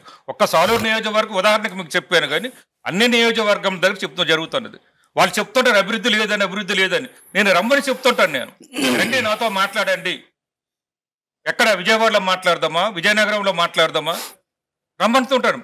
కానీ కేవలం వాళ్ళు ఇటువంటి సమావేశాలు పెట్టుకోను, ఒక పత్రిక మీటింగ్లోను వాళ్ళు ఏదో మా మీద కానీ, మా ముఖ్యమంత్రి గారి మీద కానీ, మా ప్రభుత్వం మీద కానీ, మా పార్టీ మీద కానీ విమర్శల కోసము మాత్రం విమర్శలు చేస్తారు. కానీ అభివృద్ధికి సంబంధించి కానీ, సంక్షేమానికి సంబంధించి కానీ, అటవీ భూములకు సంబంధించి కానీ ఎక్కడ మాట్లాడడం అంతే. లెక్కలతో రమ్మని చెప్తాను నేను, లెక్కలతో చెప్తుంటాను నేను, ప్రతిదీ కూడా ఫిగర్స్తో చెప్తుంటాను నేను. ఇప్పుడు సంక్షేమం కూడా, ఇప్పుడు మరి అడిగే ముందు కూడా సంక్షేమం కూడా వాళ్ళ సంక్షేమం మొత్తం అంతా కలిపి 5,000 కోట్లు ఖర్చు పెట్టారు. మరి కొద్దిగా సంక్షేమ అభివృద్ధి కలిపితే 12,000 కోట్లు ఖర్చు పెట్టారు. మేము ఈరోజు 20,000 కోట్లకు పైగా గిరిజనుల కోసం ఖర్చు పెట్టారు గౌరవ ముఖ్యమంత్రి గారు. గతంలో ఎందుకు ఖర్చు పెట్టలేదు? వారికి ఎందుకు ఆలోచన రాలేదు? గిరిజనులు బాగు చేయాలని మంచి ఎందుకు రాలేదు? గిరిజనులు అడగలేరు, నోరు తెరవలేరు, చదువు లేని వాళ్ళు, కొండల మీద ఉన్న వాళ్ళు, అడవిలో నివసించే వాళ్ళు, వాళ్ళకి మనమే ఇవ్వాలి పిలిచి అనే ఉదార భావంతో ఎందుకు రాలేదు? అది ట్రైబల్స్ కోసం స్పెషల్గా ఎక్స్క్లూజివ్ ఒక యూనివర్సిటీ పెట్టాలి అన్న ఒక ప్రతిపాదన ఉండదు. అది వచ్చిందని కూడా విన్నాను నేను. ఎంతవరకు అది అంటే ఆ రూపం దాల్చుకుంది అన్నది కొంచెం మీరు క్లారిటీ ఇవ్వాలి సార్. అది కాకుండా జనరల్గా గిరిజన ప్రాంతాల్లో, ఇంటీరియర్ గిరిజన ప్రాంతాల్లో ఇప్పటికీ కూడా కరెంట్ లేదు. చాలా ప్రాంతాల్లో ఇప్పటికీ కూడా పవర్ ప్రాబ్లం ఉంది. ఆ గిరిజన యూనివర్సిటీ ముఖ్యంగా నా నియోజకవర్గం సాలూరు నియోజకవర్గంలో నెలకొల్పాలి అనేది గౌరవ ముఖ్యమంత్రి గారి యొక్క ఆలోచన, జగన్ గారి యొక్క ఆలోచన. అంటే సెంట్రల్ నుంచి టీం వచ్చింది. సెంట్రల్ టీం కూడా సాలూరు నియోజకవర్గం తిరిగారు. నా నియోజకవర్గంలో చాలా 5-6 ప్లేసులు చూశారు. కానీ చివరకు ఆయన ముఖ్యమంత్రి గారు అయిన తర్వాత మాకు మెంటాడ మండలం అని సాలూరు నియోజకవర్గంలో ఉంది. ఆ మెంటాడ మండలం తీసుకొచ్చి సాలూరు నియోజకవర్గం ప్రస్తుతం విజయనగరం జిల్లాలో ఉంది. మెంటాడ మండలం అనేది అక్కడ శంకుస్థాపన ఆగస్టు 20వ తేదీన కూడా ముఖ్యమంత్రి చేయడం జరిగింది. అది 800 కోట్ల రూపాయలతో 834 కోట్ల రూపాయలతో మరి కేంద్ర ప్రభుత్వం రాష్ట్ర ప్రభుత్వం కలిపి నిర్మాణం జరుగుతుంది. ఇప్పుడు పనులు ప్రారంభం జరుగుతున్నాయి. అసలు ఇంకొక ఆలోచన కూడా చేశారు. ఏదైనా కారణం వల్ల ఇది కానీ గిరిజన నియోజకవర్గం పెట్టకపోతే గిరిజనుల కోసం రాష్ట్ర ప్రభుత్వమే ఇంకో ప్రత్యేకంగా యూనివర్సిటీ నెలకొల్పాలని కూడా ఆలోచించారు ముఖ్యమంత్రి గారు. చివరకు గిరిజన నియోజకవర్గం నెలకొల్పారు. ఇప్పుడు జరుగుతుంది. వాళ్ళు ఏం చేశారంటే తెలుగుదేశం ప్రభుత్వంలో ఆ గిరిజన యూనివర్సిటీని తీసుకొచ్చి గిరిజనులు లేని నియోజకవర్గంలో మా అందరూ కోరిక మన్నించి గౌరవ ముఖ్యమంత్రి గారు, మా ఎమ్మెల్యేలు ముఖ్యంగా నా కోరిక మన్నించి ఆయన ప్రధానమంత్రి గారితో, హోంశాఖ మంత్రి గారు అమిత్ షా గారితో మాట్లాడి ఎట్టి పరిస్థితుల్లోనే సరే గిరిజన నియోజకవర్గంలో ఉండాలి, అది కూడా సాలూరు నియోజకవర్గంలోనే ఉండాలని పట్టుబట్టి తీసుకొచ్చి వాళ్ళని నొప్పించకుండా తీసుకొచ్చి ఆగస్టు 25న ప్రారంభం చేశారు. పనులు జరుగుతుందమ్మా. అది పవర్ ప్రాబ్లం సంగతి పవర్ కు సంబంధించి కూడా గతం వేరే, ఇప్పుడు వేరే. ఇప్పుడు కొండ మీద గ్రామాలు కూడా పవర్ ఉంటుంది. ఇప్పుడు ఏంటి సార్, ఒక అందాజాగా చెప్పాల్సి వస్తే ఎన్ని పర్సెంటేజ్ ఆఫ్ విలేజెస్ ఇంటీరియర్ గిరిజన గ్రామాల్లో ఎన్ని విలేజెస్ లో పవర్ ఉంది సార్? ఎన్ని గ్రామాల్లో ఎంత పర్సెంటేజ్ పోనీ? అది పవర్ లేని గ్రామాలు సాధారణ ఉండవు. మీరు చూడండి, ఇప్పుడు మీరు ఏ గ్రామం నిలిచి చూడండి. అంటే కొన్ని చోట్ల మన పవర్ లేదని చెప్పడానికి ఎలాగుంటుంది అంటే, కొన్ని మాకు ఒరిస్సా నుంచి కొంతమంది వస్తారు, కొండల దగ్గరికి వచ్చి ఒరిస్సా నుంచి కొంతమంది వచ్చి అక్కడ చిన్న గూడేలని, మా పక్క వలసలు అంటాం, ఇటు సైడ్ గూడేలు అంటారు, చిన్న గ్రామాల్లో నిర్మించుకుంటారు. ఆ గ్రామాల్లో 10 మంది 20 మంది కుటుంబాలు ఉంటాయి. అటువంటి వాటికి కొత్తగా మనం వేయవలసి ఉంటుంది. కానీ మొదట్లో ఉన్నటువంటి మ్యాక్సిమం వేసాము. అది కొన్నిసార్లు ఇంతకు నేను చెప్పిన రోడ్లు లేకపోవడం వల్ల ఈ ట్రాన్స్పోర్టేషన్ మనకు స్తంభాలన్నీ తీసుకెళ్ళాలి కదా, రైలు స్తంభాలు తీసుకెళ్ళాలి కాబట్టి ఆ విధంగా అప్పుడు ఆగింది. కానీ ప్రస్తుతం ఇది మాత్రం నాకు తెలిసినంత వరకు నా దగ్గర ఇన్ఫర్మేషన్ ప్రకారం అన్ని గ్రామాలకు ఉన్నది. ఈ కొత్తగా ఏవైతే వెలిసేవో, కొత్తగా ఏవైతే మాకు అక్కడ నుంచి ఒరిస్సా నుంచి కానీ ఛత్తీస్గఢ్ నుంచి కానీ వస్తున్నారు, మనకు ఎక్కువ మంది ఒక్క నా నియోజకవర్గంలో 10,000 మంది వరకు ఉంటారు ఒరిస్సా నుంచి ఛత్తీస్గఢ్ నుంచి వచ్చిన గిరిజనులు. అటువంటి దగ్గర అక్కడ మాత్రం ఇంక లేదు. వాటిని కూడా ఇస్తున్నాం. వాళ్ళు కూడా రేషన్ కార్డులు ఇస్తున్నాం. వాళ్ళ ఆధార్ కార్డులు చేసుకున్న వాళ్ళంతా రేషన్ కార్డులు ఇస్తున్నాం. మన ప్రభుత్వం ఏదైతే సంక్షేమాల పథకాలు ఇస్తుందో గౌరవ ముఖ్యమంత్రి గారు, వీటిని చూసి ఒరిస్సా నుంచి ఎక్కువ మంది మనకు మైగ్రేట్ అయ్యి వచ్చేస్తున్నారు. ఛత్తీస్గఢ్ నుంచి కూడా వచ్చేస్తున్నారు. కనీసం ఒరిస్సాలు ఎంత ఇస్తున్నారు అనుకుంటున్నారు? 500. మనం ఇక్కడ 3,000 ఇస్తున్నాం. ఇక్కడ అమ్మఒడి పథకం కానీ, వైఆర్ చేయూత పథకం కానీ ఇవన్నీ మనం చూస్తున్నాం కదా. అందువల్ల ఎక్కువ మంది వస్తున్నారు. అటువంటి కొత్త చోట్ల మాత్రం అక్కడే లేదు. కానీ ఇంచుమించు అన్ని గ్రామాల్లో కూడా కరెంట్ ఉందమ్మా. నాగేశ్వరరావు గారు, ఇందాక మనం అంబేద్కర్ స్టాచ్యూ గురించి మాట్లాడుకున్నాం. అంబేద్కర్ స్టాచ్యూ విజయవాడలో నడిబొడ్డున 206 అడుగుల ఎత్తున అత్యద్భుతంగా రూపొందించడమే కాకుండా కింద అంటే అంబేద్కర్ స్టాచ్యూ కింద ఒక పిరమిడ్ షేప్లో బ్రహ్మాండమైన ఫెసిలిటీస్ కూడా కల్పించారు. ఒక విషయం చెప్పండి, అన్ని రాష్ట్రాల్లో కూడా అంబేద్కర్ స్టాచ్యూ ఉంది. ఒకటి కాదు, కొన్ని 100,000 ఉన్నాయి. తెలంగాణలో ఈ మధ్య ఒక పెద్ద స్టాచ్యూ పెట్టారు సెక్రటేరియట్ దగ్గర. మీరేమనుకుంటున్నారు, ఇక్కడ ఉన్న అంబేద్కర్ స్టాచ్యూకి మిగతా రాష్ట్రాల్లో ఉన్న స్టాచ్యూకి తేడా ఏమిటి? అంటే దీనికి దానికి ఏ రకమైన అంటే ఒక సమూలమైన తేడాలు ఏంటి? మీరు ఏం గమనించారు అంటే మీరేం చెప్తారు? 2017లో చంద్రబాబు నాయుడు గారు ఎస్సీల్లో ఎవరన్నా పుట్టాలని కోరుకుంటారు, ఎస్సీలను అవమానించి అన్ని చేసి దగ్గరికి వచ్చి ఎలక్షన్ టైంలో అసెంబ్లీలో మన అనౌన్స్ చేసి శంకుస్థాపన చేసి కనీసం ఒక ఇటుకు కూడా పెట్టకుండా అంబేద్కర్ విషయాన్ని అలా పక్కన పెట్టి వదిలేశారండి. ఇవాళ జగన్మోహన్ రెడ్డి గారు ఎలక్షన్లో మాట ఇవ్వకుండా, ఎలక్షన్లో చెప్పలేదు ఈయన నేను అంబేద్కర్ విగ్రహం పెడతానని చెప్పి, ఏదైతే ల్యాండ్ ఉందో ఆ ల్యాండ్ని దారదత్తం చేసేయాలని చెప్పి మాల్స్కి ఆ ప్రభుత్వం చూసింది ఈ ల్యాండ్ని. కానీ ఇదే ల్యాండ్లో ఇవాళ బాబాసాహెబ్ అంబేద్కర్ గారిది విగ్రహంతో పాటు ఇక్కడ ఎన్నో ఫెసిలిటీస్ ఇప్పుడు చూస్తున్నాం. ఈ థియేటర్ చూడండి, అలాగే లైబ్రరీ చూడండి, అలాగే ఎన్ని రకాలు ఇందులో చూసేటట్టు ప్రజలకి వచ్చిన మన చూసే టూరిస్టులకి అందరికీ కూడా ఒక ప్రత్యేకంగా ఒక అనుభూతి కలిగేటట్టు అసలు బాబాసాహెబ్ అంబేద్కర్ గారు ఎలా పుట్టారు, ఎలా పెరిగారు, ఎలా చదివారు, ఎలా విదేశాల్లో చేశారు, ఎలా రాజ్యాంగం టోటల్గా కన్నులకు చూపించేటట్టుగా ఏర్పాటు చేసి ఇన్ని రకాల ఫెసిలిటీస్ పెట్టి, ఇంత పార్క్ పెట్టి, లైటింగ్ పెట్టి ఎన్నో రకాలు చేశారు. ఇది గతం ఎక్కడ ప్రపంచంలో కూడా లేదు, వేరే విగ్రహాలు కూడా లేదు. ప్రపంచంలో తొంగు చూసే విధంగా విజయవాడ ఇంకా ఆంధ్ర రాష్ట్రంలో విజయవాడ ఇంకా తొంగు చూసే విధంగా ఈ విగ్రహాన్ని ఏర్పాటు చేసి ఆ కృష్ణా బ్యారేజ్ నుంచి వస్తూ ఉంటే ఆయన మూర్తి అలా కనపడతా ఉంటే కన్నులు విందుగా అది నైట్ టైం ఆ వంతెన నుంచి వస్తూ ఆ లేజర్ లైటింగ్ చూడాలని నా కోరిక. బాబాసాహెబ్ బిఆర్ అంబేద్కర్ స్మృతివనం అంటారు ఈ ప్లేస్. అవును, స్మృతివనం. ఇప్పుడు మనం కూర్చున్న ప్లేస్ ఏరియాను దీన్ని కాలచక్ర మహామంటపం అంటారు. కాలచక్ర మహామంటపం అంటారు. దీంట్లో ఈ కాలచక్ర మహామంటపంలో కింద ఏదైతే బాబాసాహెబ్ బిఆర్ అంబేద్కర్ గారి వారి పాదాల కింద ఇది డిజైన్ చేసాం అనమాట. దీంట్లో మోస్ట్ ఇంపార్టెంట్ థింగ్ రెండు ఐటమ్స్. ఒకటేమో మనం కూర్చుందేమో విహార అంటారు దీన్ని. విహార ఇది ఒక థియేటర్ అనమాట. విహార అంటే బేసికలీ బుద్ధిస్ట్ ఆర్కిటెక్చర్ గా తీసుకోవడం జరిగింది. బుద్ధిస్ట్ ఆర్కిటెక్చర్ లో ప్రధానంగా రెండు అంశాలు మనకు కనపడుతుంటాయి. చైత్యాలు, స్తూపాలు, చైత్య, విహారాస్ అనమాట. విహారాస్ అంటే మెడిటేషన్ సెంటర్స్ లా ఉంటాయి అనమాట. It's meditation centre, something like that అనమాట. ఇట్స్ మెడిటేషన్ సెంటర్ అనమాట. ఇక్కడ 10 minutes వీడియో ఉంటుంది ఇక్కడ. సో అందుకు దీనికి విహారం పేరు పెట్టాను. చైత్య మ్యూజియం ఉంటుంది అండ్ ఎక్స్పీరియన్స్ సెంటర్. అంటే కాలచక్ర మహామండపం ఎందుకు పేరు పెట్టామంటే ఆయన జననం నుంచి మరణం వరకు అనేకమైనటువంటి ఘటాలని అక్షర ప్రతిబింబిస్తూ సాక్షాత్కరిస్తే, అంటే అబ్సల్యూట్లీ మనం యూ కెన్ రిలీవ్ ఆయన చదివిన ప్లేసెస్ కానివ్వండి, ఆయన ఎదుర్కొన్నటువంటి ఆ యొక్క ఛాలెంజెస్ ఏవైతే ఉన్నాయో వాటన్నిటినీ ఇంపార్టెంట్ ఘటనలన్నిటినీ కలుపుతూ అదొక కాలచక్రం. అందుకే దాని పేరు కాలచక్ర మహామంటపం అని. That is the main thing అనమాట. రెండవది ఒక కన్వెన్షన్ సెంటర్ కూడా, అంటే ఒక 2000 మంది సీటింగ్ కెపాసిటీ కన్వెన్షన్ సెంటర్. అంటే ఈ ప్రాజెక్టు సెల్ఫ్ సస్టైనింగ్ మోడల్. ఒక సెల్ఫ్ సస్టైనింగ్ మోడల్ అంటే దీన్ని రేపు రాబోయే రోజుల్లో దీన్ని అందరికి ఇదే అదే మెయింటైన్ అయ్యేలాగా.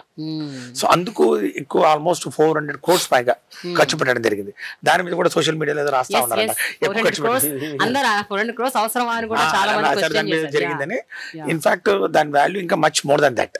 ఎందుకంటే ఇది ఇక్కడ ఉన్నటువంటి విజయవాడ నడిబొడ్డున ఆల్రెడీ చుట్టుపక్కల ఏరియాలంతా డెవలప్ ఏరియాలో ఈ ప్లేస్లో గత పాలకులు ఇక్కడ ఒక కమర్షియల్ కాంప్లెక్స్ పెట్టాలి, ఇక్కడ బిజినెస్ సెంటర్స్ పెట్టాలి, మాల్స్ పెట్టాలి అని ఈ విధంగా ఆలోచన చేశారు. గౌరవ ముఖ్యమంత్రి వారి యొక్క ఆలోచన విధానం వేరే. ఇది ఒక సోర్స్ ఆఫ్ ఇన్స్పిరేషన్ ఉండాలి, స్ఫూర్తిదాయకంగా ఉండాలి.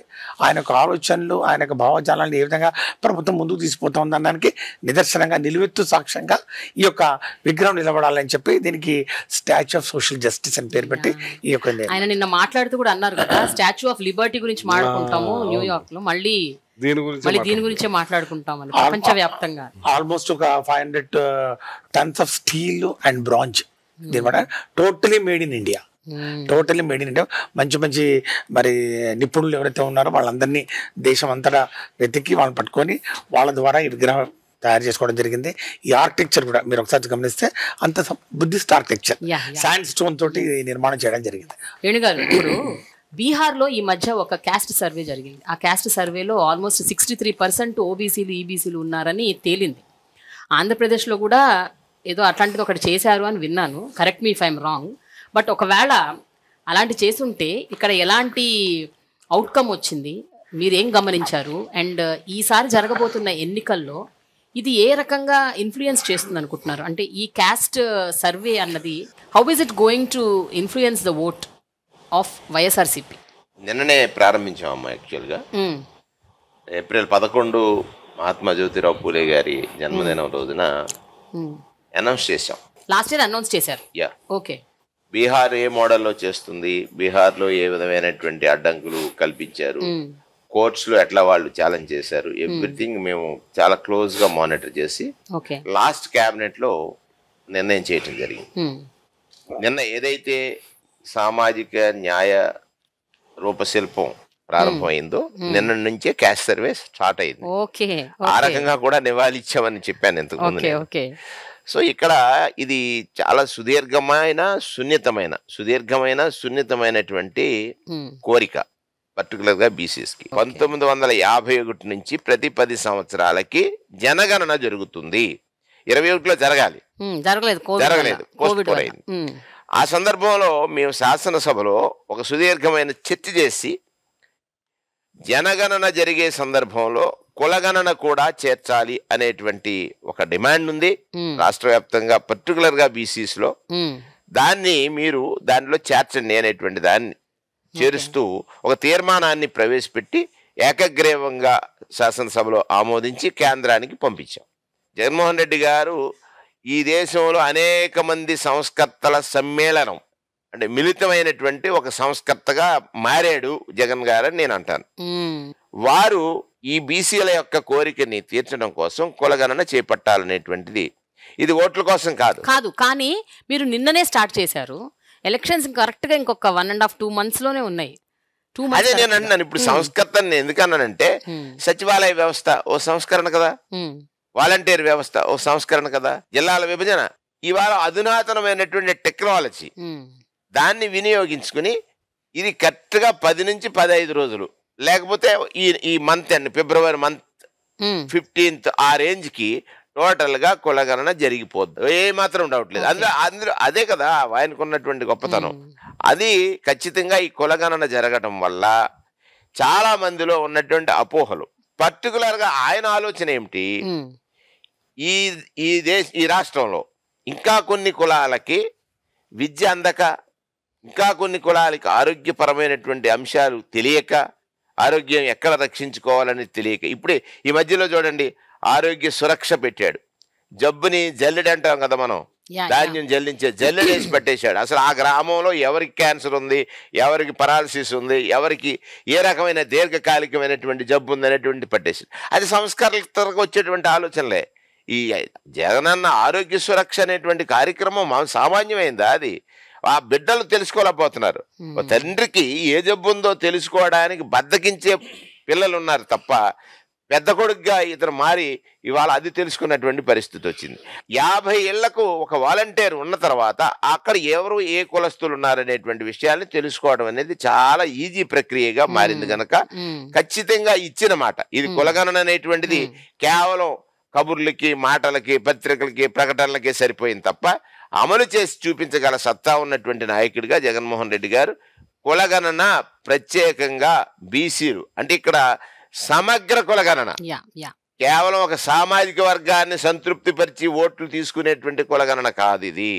అంటే మీరు అన్నారు బీసీలు ఓట్లు వచ్చేస్తాయని, బీసీలు తృప్తి చెందుతారు, దానితో పాటుగా అన్ని సామాజిక వర్గాలు కూడా సమగ్ర కులగణన ద్వారా వారి యొక్క సంఖ్య ఎంత ఉంది, అందులో విద్య ఎంత ఉంది, అందులో ధనవంతులు ఎంతమంది ఉన్నారు, అందులో ఉద్యోగస్తులు ఎంతమంది ఉన్నారు, సమాజంలో వారి స్థితి ఎట్లాగ మారింది, ఎన్ని సంవత్సరాల క్రితం మారింది, ఇంకా మారాల్సిన వారు ఎంతమంది ఉన్నారు. సమగ్ర సర్వే. ఇప్పుడు జనరల్ గా ఏ ఎలక్షన్ అయినా ఆ ఎలక్షన్ ని డిసైడ్ చేసి ఆ గవర్నమెంట్ ని అధికారంలోకి తీసుకొచ్చేది ఒక బీసీ ఓట్ అంటారు సార్. ఎందుకంటే 50% ఆ పాపులేషన్ ఉంది కాబట్టి. సో మీరు చెప్పండి, ఈసారి జరగబోయే ఎన్నికల్లో ఏ అంశాలు బీసీ ఓటర్స్ ని మీ వైపు ఇన్ఫ్లుయెన్స్ చేస్తాయని మీరు అనుకుంటున్నారు? అంటే ప్రధానమైన అంశాలు. మన పురాణాల్లో రాక్షసులను సంహరించడానికి విష్ణుమూర్తి 10 అవతారాలు ఎత్తాడు. దశావతారాల గురించి మాట్లాడుకుంటాం కదా. ఇక్కడ జగన్మోహనుడు, ఆయన పేరు కూడా విష్ణుమూర్తి పేరే. అసలు జబ్బు అనేటువంటిది పేదరికం, 10 తరాలను పట్టి పీడిస్తున్నటువంటి రాక్షసి. ఆ రాక్షసిని ఈ తరంలో జయించేటువంటి శక్తిని ఇవ్వడం కోసం మాకు 10 శాఖలు ఇచ్చాడు. సంపూర్ణ ఆహార పోషణ ప్లస్ అని ఒక కార్యక్రమం పెట్టాడు. దానికి మంత్రి ఎవరమ్మా? మా ప్రథమ అవతారమే కదా, ఉషా శ్రీచరణ్, అంతేనా? రెండవది అక్షరాభ్యాసం, విజ్ఞానం కావాలి, దానికి మంత్రి ఎవరమ్మా? మా బొత్స సత్యనారాయణ గారు, బీసీఏ కదా.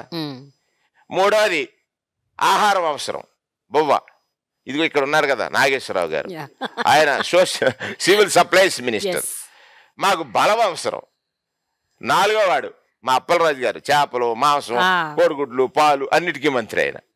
5వది తిన్న తర్వాత అప్పుడప్పుడు కొంచెం అనారోగ్యం కలుగుతుంది, దాన్ని రక్షించడానికి మా రజనమ్మ, ఆవిడెవరు బీసీఏ కదా, ఏమన్నా చెప్తున్నారు రజనమ్మ బీసీఏ కదా.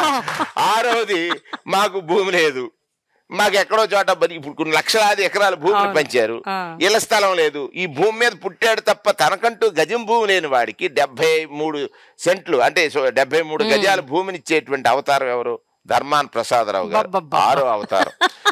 ఎప్పుడో కాలువ గొట్లని, చెట్ల మీద పుట్ల గట్లని బతుకుతున్నాం, ఇల్లు కట్టుకోవాలని కోరుకుంది, అది తీర్చేటువంటి అవతారం ఎవరి చేత ఎత్తించాడు? మా జోగి రమేష్ గారు. అసలు మీరు 7వ అవతారం. 8వ అవతారం ఎవరనుకుంటున్నారు? మా జయరాం.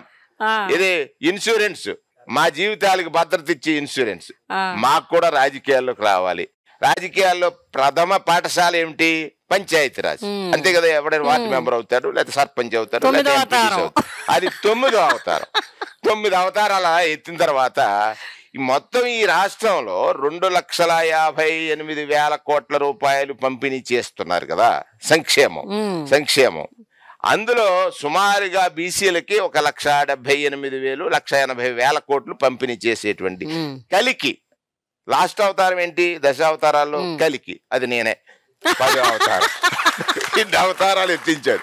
ఇది జగన్మోహన్ రెడ్డి గారు తీసుకున్న. మరి ఇది ఎంత గొప్పది అంటే, పేదరికం అనేటువంటిది రాక్షసైతే, పేదరికం అనేది రోగం అయితే, ఈ బీసీలను పట్టి పీడిస్తుంటే దాన్ని మా ద్వారా అవతారాలు ఇచ్చి మా చేతే వాటిని సంహరింపజేస్తున్నాడు, వాటిని అధిగమింపజేస్తున్నాడు. ఇది ఒక సంస్కరణ. ఇదే నేను అంటాను, సంస్కరణల సమ్మేళనం, మిళితం, ఒక రూపం. అదే జగన్మోహన్ రెడ్డి. నేనేమంటానంటే, ఇన్ని కార్యక్రమాలు చేయటం వల్ల ప్రజలు ఓట్ల కోసం చేయలేదు, ఈయన వాళ్ళ మనస్సులు తెలిసి చేశాడు. రేపు గెలుపు ఈయన గెలిచిన మనసులు వేసేటువంటి ఓటు. ఆయన జనాన్ని నమ్మాడు, జనం మోసం చేయడు. నాయకుడు మోసం చేస్తాడు తప్ప జనం మోసం చేయరు. అందుకే జనాన్ని జగన్కి జనం, ఈ బంధాన్ని విడదీయటం అనేటువంటిది ఎవరికీ సాధ్యం కాదు. జగన్ అంటే నిజం, నిజం అంటే జగన్. నిజానికి ఓటేయండి, జగన్ ని గెలిపించండి అని. గెలుపు అనేది డిసైడ్. రేపు బీసీ గెలుస్తాడు, ఎస్సీ గెలుస్తాడు, ఎస్టీ గెలుస్తాడు, మైనార్టీ గెలుస్తాడు, డిసైడ్. అందులో డౌట్ లేదు. ఇప్పుడు మా అన్నయ్య దాంట్లోనే నాది చిన్న సబ్జెక్ట్ అండి. ఇవాళ సామాజిక న్యాయం జరిగింది అంటానికి నిదర్శనం ఒక తెలంగాణ కాంగ్రెస్ పార్టీని, మన పార్టీని తీసుకోండి. మొన్నే గెలిచింది ఆ పార్టీ. మొన్నే ఆ మంత్రులు ఎంతమందికి రెడ్లు ఉన్నారు, మంత్రులు ఎంతమంది బీసీలు ఉన్నారు, ఎంతమంది ఎస్సీలు ఉన్నారు మీరు చూసుకోండి. అంటే అక్కడ కాంగ్రెస్ పార్టీ సోనియా గాంధీ గుమ్మం తొక్కేవాడికే పదవి వచ్చింది. ఇక్కడ ఎంతమంది రెడ్లు ఉన్నారో అక్కడ ఎంతమంది రెడ్లు ఉన్నారు. అక్కడ ముఖ్యమంత్రి రెడ్లే, అన్ని పైన అందరూ రెడ్లే. అంసద్ గారు, ఇప్పుడు పార్లమెంట్లో మీ పార్టీ సిటిజన్షిప్ అమెండ్మెంట్ యాక్ట్ని సపోర్ట్ చేసింది, కానీ ఇక్కడ లోకల్గా మీరు ఒక స్టేట్మెంట్ ఇచ్చారు ఈ మధ్య కాదు, కొంతకాలం క్రితం. నేషనల్ రిజిస్ట్రీ ఆఫ్ సిటిజన్స్, దాన్ని ఎన్ఆర్సీ ఎన్పిఆర్, దాన్ని మీరు వ్యతిరేకం, అది మేము ఒప్పుకోమన్నారు. అంటే that we are not going to agree at any cost అని చెప్పారు. మొన్న ముఖ్యమంత్రి గారు కూడా ఎక్కడో పర్యటిస్తూ ఈ విషయాన్ని ఆయన కూడా ధృవీకరించారు, ఎట్టి పరిస్థితుల్లో ఒప్పుకునేది లేదని. సార్ ఏంటి sir, what is the difference ఏంటి? అక్కడేమో సిఏఏని ఒప్పుకున్నారు, ఇక్కడేమో ఎన్పిఆర్ని ఒప్పుకోవట్లేదు. మరి ఆ రోజు ఏదైతే సిఏకి సంబంధించిన ఏదైతే ఆ రోజు బిల్లు ప్రవేశపెట్టారో, మరి ఎవరికి కూడా దాని మీద అవగాహన లేని పరిస్థితి. మరి క్షేత్రస్థాయిలో దాని ఎలాంటి ప్రభావం చూపుతుందని చెప్పి మరి ఆ రోజు ఎవరికి కూడా తెలియని పరిస్థితి అండి అది. మరి ఆ రోజుల్లో కొన్ని కండిషనల్గా కొన్ని అంశాల మీద మరి ఏదైతే మా ప్రభుత్వము, మా ఎంపీస్ మరి కేంద్ర ప్రభుత్వానికి మద్దతు ఇస్తున్న పరిస్థితి మనం కొన్ని చూశారు మీరు. మరి తర్వాత వచ్చిన పరిణామాలు మనం చూశాం. మరి ఈ రాష్ట్రంలో మరి ఏదైతే ముస్లిం మైనార్టీలు అభద్రతా భావానికి గురి కావడం జరిగింది.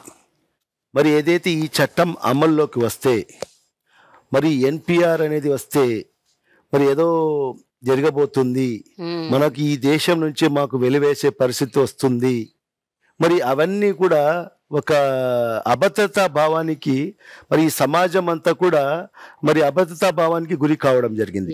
మరి ఇవన్నీ కూడా దృష్టిలో పెట్టుకున్న తర్వాత మరి గౌరవ ముఖ్యమంత్రి గారు ఒక నిర్ణయం తీసుకోవడం జరిగింది. మరి ఏదైతే మన రాష్ట్రంలో మరి ఈ ఎన్పిఆర్ని మనము అమలు చెయ్యము, దీని అబయన్స్లో పెట్టేస్తామని చెప్పి కూడా మరి ఒక సాహసోపేతమైన నిర్ణయాన్ని కూడా మరి ఆ రోజు తీసుకోవడం జరిగింది. మరి ఏదైతే ఒక రెజల్యూషన్ ద్వారా మరి కేంద్ర ప్రభుత్వానికి కూడా మనము తెలియపరచడం జరిగింది. ఈ ఎన్పిఆర్ ఏదైతే ఉందో మరి మన రాష్ట్రంలో మేము అమలు పరచము. ఎందువల్ల అంటే దాంట్లో ఏదైతే పాత ఫార్మేట్ ఏదైతే ఉందో, గతంలో ఎప్పుడు కూడా ఎన్పిఆర్ జరిగే పరిస్థితి ఉండేది. మరి ఆ ఫార్మేట్ ప్రకారంగానే మీరు అమల్లోకి తీసుకొస్తే మా రాష్ట్రంలో అమలు పరుస్తాము. మరి పాత ఫార్మేట్ ని మనం తీసుకురావాలని చెప్పి కూడా ఒక రెజల్యూషన్ ని కూడా మరి అసెంబ్లీలో పాస్ చేసి కేంద్ర ప్రభుత్వానికి పంపించడం జరిగింది.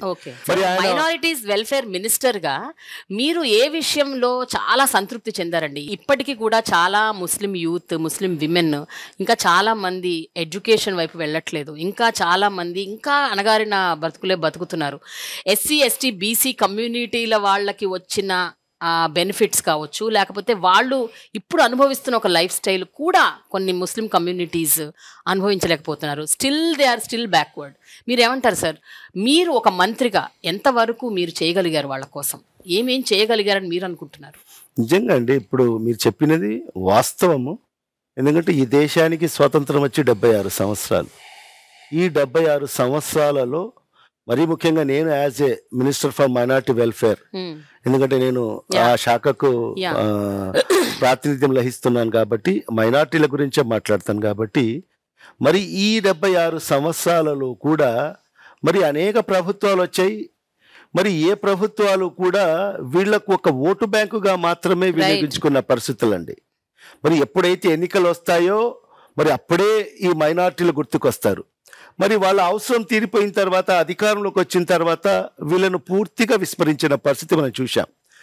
మరి అనేక దశాబ్దాలుగా అనేక సందర్భాల్లో కూడా మరి అనేక కమిటీలు కూడా కేంద్ర ప్రభుత్వాలు అప్పుడు సచార్ కమిటీ అని, రంగనాథ మిశ్రా కమిటీ అని చెప్పి మరి అనేక కమిటీలు వేసి అధ్యయనాలు కూడా చేయడం జరిగింది.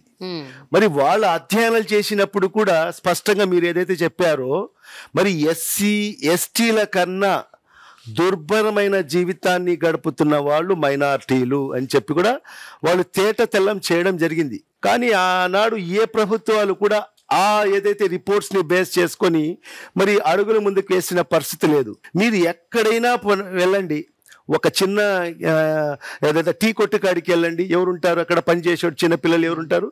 మైనార్టీలు ఉంటారు. ఒక తోపుడు బండ్లు వ్యాపారం చేసేవాళ్ళు ఎవరుంటారు? మైనార్టీలు ఉంటారు. ఒక చిన్న స్కూటర్ మెకానిక్ కాడికి వెళ్ళండి, ఒక సైకిల్ మెకానిక్ కాడికి వెళ్ళండి, ఎవరుంటారు? మైనార్టీలు ఉంటారు. ఎందుకంటే వాళ్ళలో విద్య అనేది ఎక్కడ లేని పరిస్థితి, నిరక్షరాస్యత ఎక్కువ. మరి ఆ పరిస్థితి నుంచి మరి వాళ్ళకు ముందుకు తీసుకురావాలి. మరి అలాంటిది ఒక అడుగు ముందుకేసిన వ్యక్తి ఎవరంటే ఆ మహానేత దివంగత ముఖ్యమంత్రి డాక్టర్ వైఎస్ రాజశేఖర రెడ్డి గారు. ఎందుకంటే ఈ రోజుకి కూడా మా మైనార్టీలు ఆయన్ని గుండెల్లో పెట్టుకుని ఉన్నారు. ఈరోజు రాజశేఖర రెడ్డి గారు లేకపోయినా కూడా మరి ఈరోజు రాజశేఖర రెడ్డి గారిని ప్రతి నిత్యం మైనార్టీ సోదరులందరూ కూడా ఆయన్ని గుర్తుపెట్టుకోవడం జరుగుతుంది. ఎందుకంటే ఆయన తీసుకొచ్చిన సంస్కరణలు, ఆయన తీసుకొచ్చిన రిజర్వేషన్లు, మరి ఆ కోశాలనే తండ్రి తీసుకున్న ఏదైతే తండ్రి ఒక అడుగు ముందుకు వేస్తే ఈరోజు మన ముఖ్యమంత్రి గారు శ్రీ వైఎస్ జగన్మోహన్ రెడ్డి గారు తండ్రి కన్నా ఇంకొక 2 అడుగులు ముందుకు వేసి ఈరోజు ఒక అపవాదు ఉంది. అది అపవాదు ఏమిటి అంటే, ఎవరైతే ఆ ముస్లిం కమ్యూనిటీకి చెందిన వాళ్ళు పొలిటికల్ రిప్రజెంటేషన్లో ఉన్నారో వాళ్ళే చాలా సందర్భాల్లో ముస్లిం కమ్యూనిటీకి ఏం చేయలేకపోతున్నారు అన్న ఒక పెద్ద అలిగేషన్ ఉంది సార్ దేశవ్యాప్తంగా. I'm not talking about Andhra Pradesh in particular.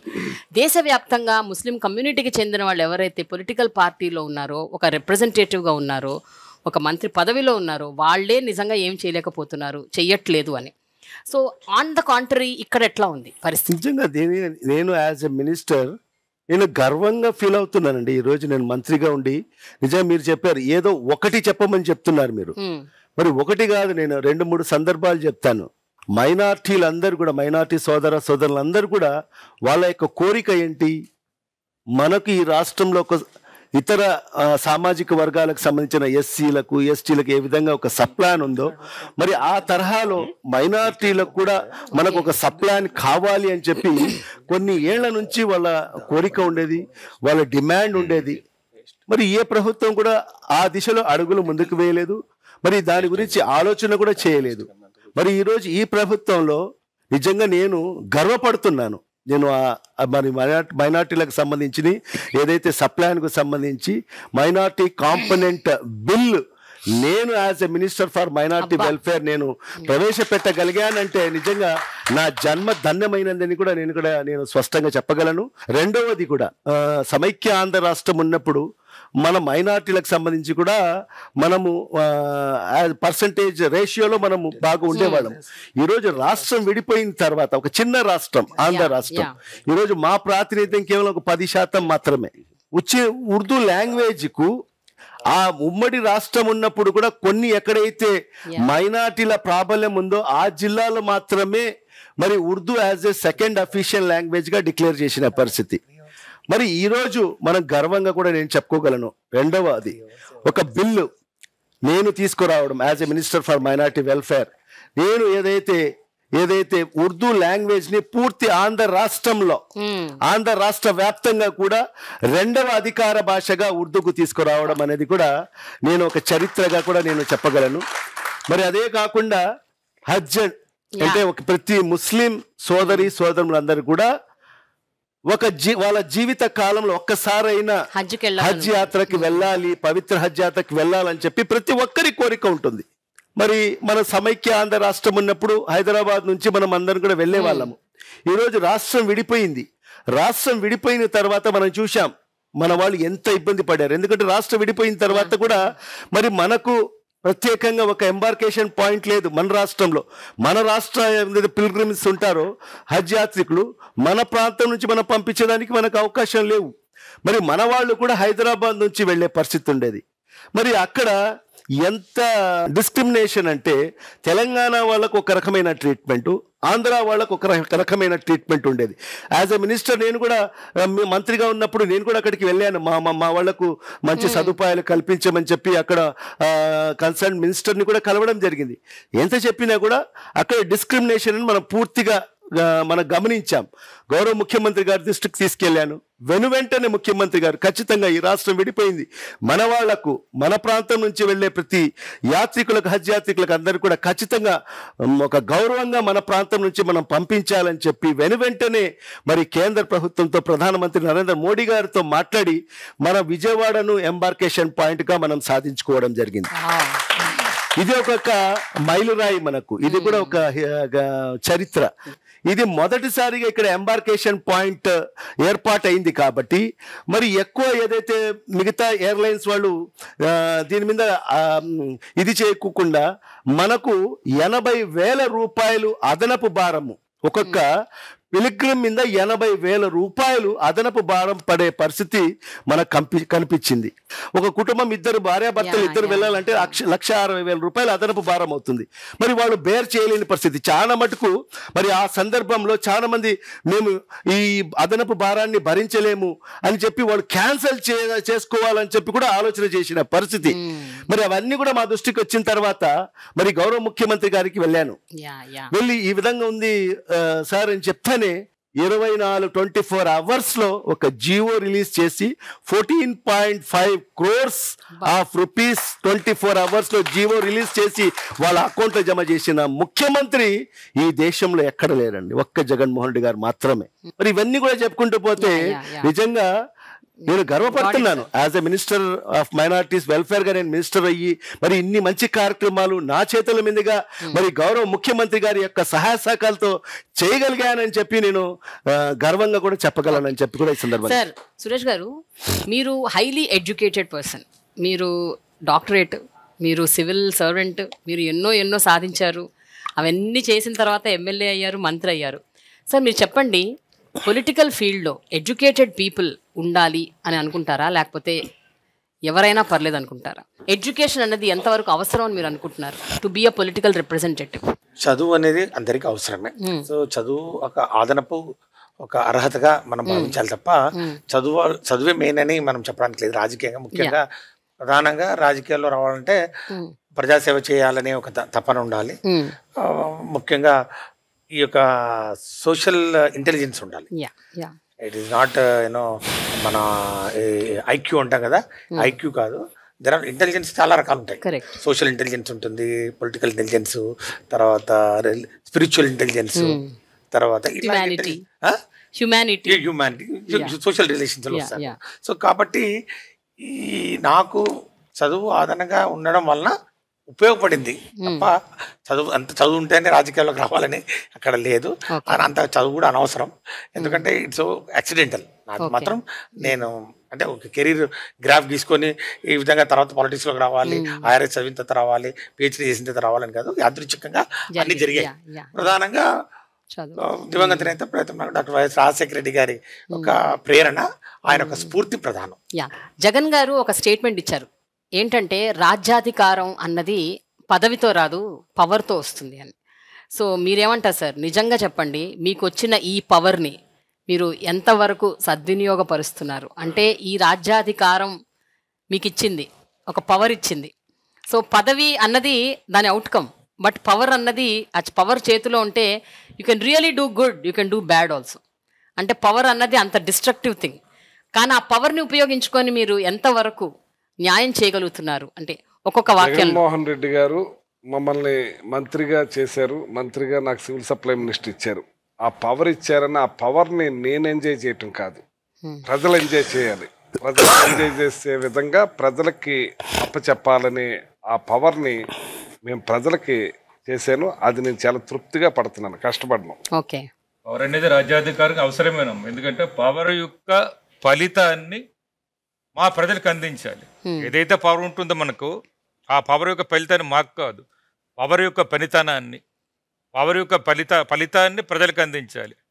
అది అందించాలంటే ఉదాహరణకు ఇప్పుడు మా వాళ్ళు చెప్పేటట్టు ఒక వాలంటీర్ వ్యవస్థ, సచివాలయ వ్యవస్థ ఉంది, రొటీన్గా పని చేసుకెళ్ళిపోతున్నాయి. వాళ్ళు చేసుకుని వెళ్ళిపోయినవన్నీ కూడా ప్రభుత్వం మీద చెప్తుంది, చేస్తున్నారు. కానీ వాళ్ళకి కూడా అందనివి, వాళ్ళకి కూడా చేయలేనివి కూడా ఈ పవర్ని వినియోగించుకుని చేయించాలి.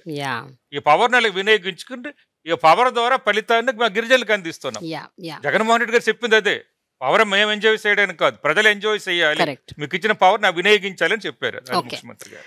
మా సామాజిక వర్గానికి మరి ఏ మేలు చేసే అవకాశం మరి నాకు వచ్చిందో ఇప్పుడే నా పవర్ వల్లనే.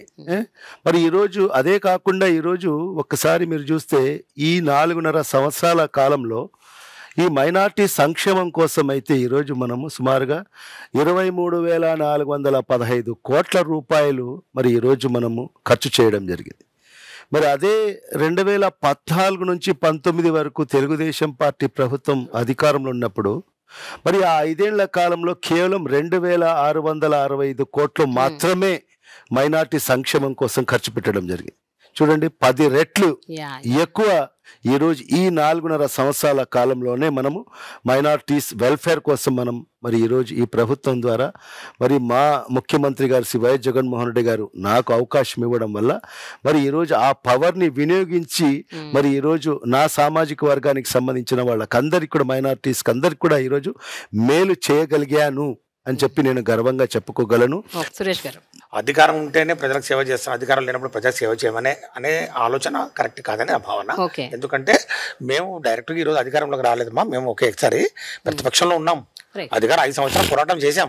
ఒక నిర్మాణాత్మకమైన ప్రతిపక్షంగా మేము ఒక వాచ్ డాగ్ లాగా అధికారులు ఈ అధికార పార్టీలు ఎవరైతే ఉన్నారో 500 హామీలు 600 హామీలు ఇస్తారో ఎట్లా మీరు అబద్ధ హామీలు ఇచ్చి అధికారంలోకి వచ్చారు, ప్రజలు మిమ్మల్ని నమ్మారు కాబట్టి మీరు అమలు చేయాల్సిన బాధ్యత ఉంది అని చెప్పి మేము పోరాటం చేశాం. కాబట్టి మనం ప్రజల పక్షాన ఉండడం ముఖ్యం, ప్రజల కోసం మరి పరితపించే ఒక నాయకుడు ఉండడం చాలా అవసరం. అందుకే మాకు అవకాశం ఇచ్చారు. అది పవర్ మీకు రావటం వల్ల కూడా ఇంకొంచెం ఎక్కువ చేయగలుగుతున్నారు. ఇప్పుడు మన సహచరులు చెప్పినట్లు ఒక్కసారి అధికారం వచ్చిన తర్వాత ఆ అధికారాన్ని సద్వినియోగం చేసుకునే దిశలో ముఖ్యంగా ఆ అవకాశం ఇచ్చారు. మామూలుగా ఇవ్వలేదు, ప్రజలు నమ్మారు. 175 సీట్ల గాను 151 సీట్లు ఇచ్చారు మాకు. ఇప్పుడు స్వతంత్ర భారత చరిత్రలో అంత పెద్ద మ్యాండేట్ ఎప్పుడు ఇవ్వలేదు. నమ్మకం అంత పెద్ద మ్యాండేట్ ఇచ్చినప్పుడు ఇంకా బాధ్యతాయుతంగా పనిచేయాల్సినటువంటి అవసరం ఉంది. దాన్ని ఈ 4.5 సంవత్సరాల కాలంలో మేము చేసి చూపించాం. ఈరోజు మరి మాకు అధికారం ఇచ్చారంటే ఇందాక అన్న చెప్పినట్లు ఆ అధికారాన్ని నేను ఎంజాయ్ చేయడం కాదు, ముఖ్యంగా ఫస్ట్ మా నియోజకవర్గ ప్రజల కోసం వాళ్ళు ఎంజాయ్ చేయాలి. నంబర్ 1. నంబర్ 2 నా జాతి, దళిత జాతి మాదిక సమాజం వర్గం నుంచి ఒక మంత్రి వచ్చినాడంటే ఈరోజు సురేష్ నన్ను చూడలే, మావాడు వచ్చినాడికి ఎవరు జగన్ ఇచ్చినాడు. సో ఫస్ట్ జాతి ఎంజాయ్ చేయాలి, నియోజకవర్గ ప్రజలు ఎంజాయ్ చేయాలి, యావత్ రాష్ట్రం కూడా. ముఖ్యంగా జగన్ అన్న ఒక డ్రీమ్ క్యాబినెట్లో మేము మరి మంత్రిగా ఉన్నాం కాబట్టి ఆయన చూస్తాం మమ్మల్ని. కాబట్టి ఈరోజు మేమందరం కూడా ఆ పవన్ ప్రజలకు, రాష్ట్ర ప్రజలకు అందించడానికి మరి ఈరోజు ప్రయత్నం చేశాం. కాబట్టి అది అందించినప్పుడే అది రాజ్యాధికారం వైపు మనం అడుగులు వేసినట్టు నేను భావన. Finally sir, last word from Venu గారు. జగన్మోహన్ రెడ్డి గారు మొట్టమొదటిగా మనం పాలకులం కాదు సేవకులు అన్నాడు. ఆ ఒక్క మాట చాలు. పవర్ దేనికోసం? సేవ చేయటం కోసం. సేవ చేయటం కోసం పవర్ ఇచ్చినటువంటి ప్రజలకి బాధ్యతగా సేవకుడిగా జీవించటమే పెద్ద గొప్పతనం. సో నేను as a BC welfare minister నాకు ఇచ్చినప్పుడు నా వాళ్ళకు సేవ చేసే అవకాశం నాకు చాలా గొప్పగా వచ్చిందని భావించినప్పుడు మొట్టమొదటిగా 56 కార్పొరేషన్లు ఏర్పాటు చేశాం. అంటే తన కులం పేరు చెప్పడానికి కూడా భయపడేటువంటి వారిని రాష్ట్ర స్థాయి నాయకత్వం ఇచ్చి వారి కులానికి సంబంధించిన సమస్యల్ని ప్రస్తావన చేయటానికి ఒక వేదిక. 56 కార్పొరేషన్లు ఒకే చోట, మళ్ళీ అక్కడ సమాజంలో అందరూ కలిసి ఉండాలనేటువంటి భావన. అందరికీ కూడా ఆఫీసులు ఏర్పాటు చేయడం కానీ దానికి సంబంధించినటువంటి ప్రతి అంశంలోనూ కూడా శ్రద్ధ తీసుకున్నాం. దానితో పాటు ఇవాళ కులగణన, అది బీసీల ఆకాంక్ష, ముఖ్యమంత్రి గారికి చెప్పి దాన్ని పరిష్కరించగలిగాం. నేతబిడ్డ నాడు ఆత్మహత్యలు చేసుకున్నటువంటి పరిస్థితి నుంచి ఇవాళ ఇంజనీరింగ్ చదివి ఆ కుటుంబం నేత వృత్తి నుంచి ఉన్నత స్థితికి ఎదిగిపోయింది కదా. దానికి కారకుడు నాడు రాజశేఖర్ రెడ్డి, నేడు జగన్మోహన్ రెడ్డి అన్నప్పుడు నిజంగా ఎంత ఆనందం వేసిందంటే, ఎవరికైతే కష్టం వస్తుందో ఆ కష్టాన్ని తీర్చేవాడు దైవం అయితే ఆ కష్టాన్ని చెప్పకుండా తెలుసుకుని తీర్చేవాడు ఈ జగన్మోహన్ రెడ్డి గారి కుటుంబం అనేటువంటిది నేను స్పష్టంగా చెప్పగలను. అందులో నేను బీసీ సంక్షేమ మంత్రిని.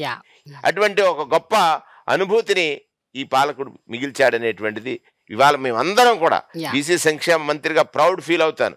భారత సంతతికి ప్రామాణిక గ్రంథాన్ని అందించిన మహనీయుడి పాదాల చెంత ఈరోజు ఇంత గొప్ప ఇంటర్వ్యూ చేయటం అనేటువంటిది మా జీవితంలో మరుపురానిది, మరువలేనిది. ఇంతకంటే గొప్ప అనుభూతి ఇంకొకటి లేదు. Thank you so much. నిజంగా సమాజ నిర్మాణం జరగాలి. సోషల్ జస్టిస్ అనేది చాలా ఇంపార్టెంట్, ఒక స్టేట్కి కానీ, ఒక కంట్రీకి కానీ, ఒక ప్రపంచానికి కూడా. So thank you so much for your time and thanks a lot for everything that you shared అండి. థ్యాంక్స్. Thank you.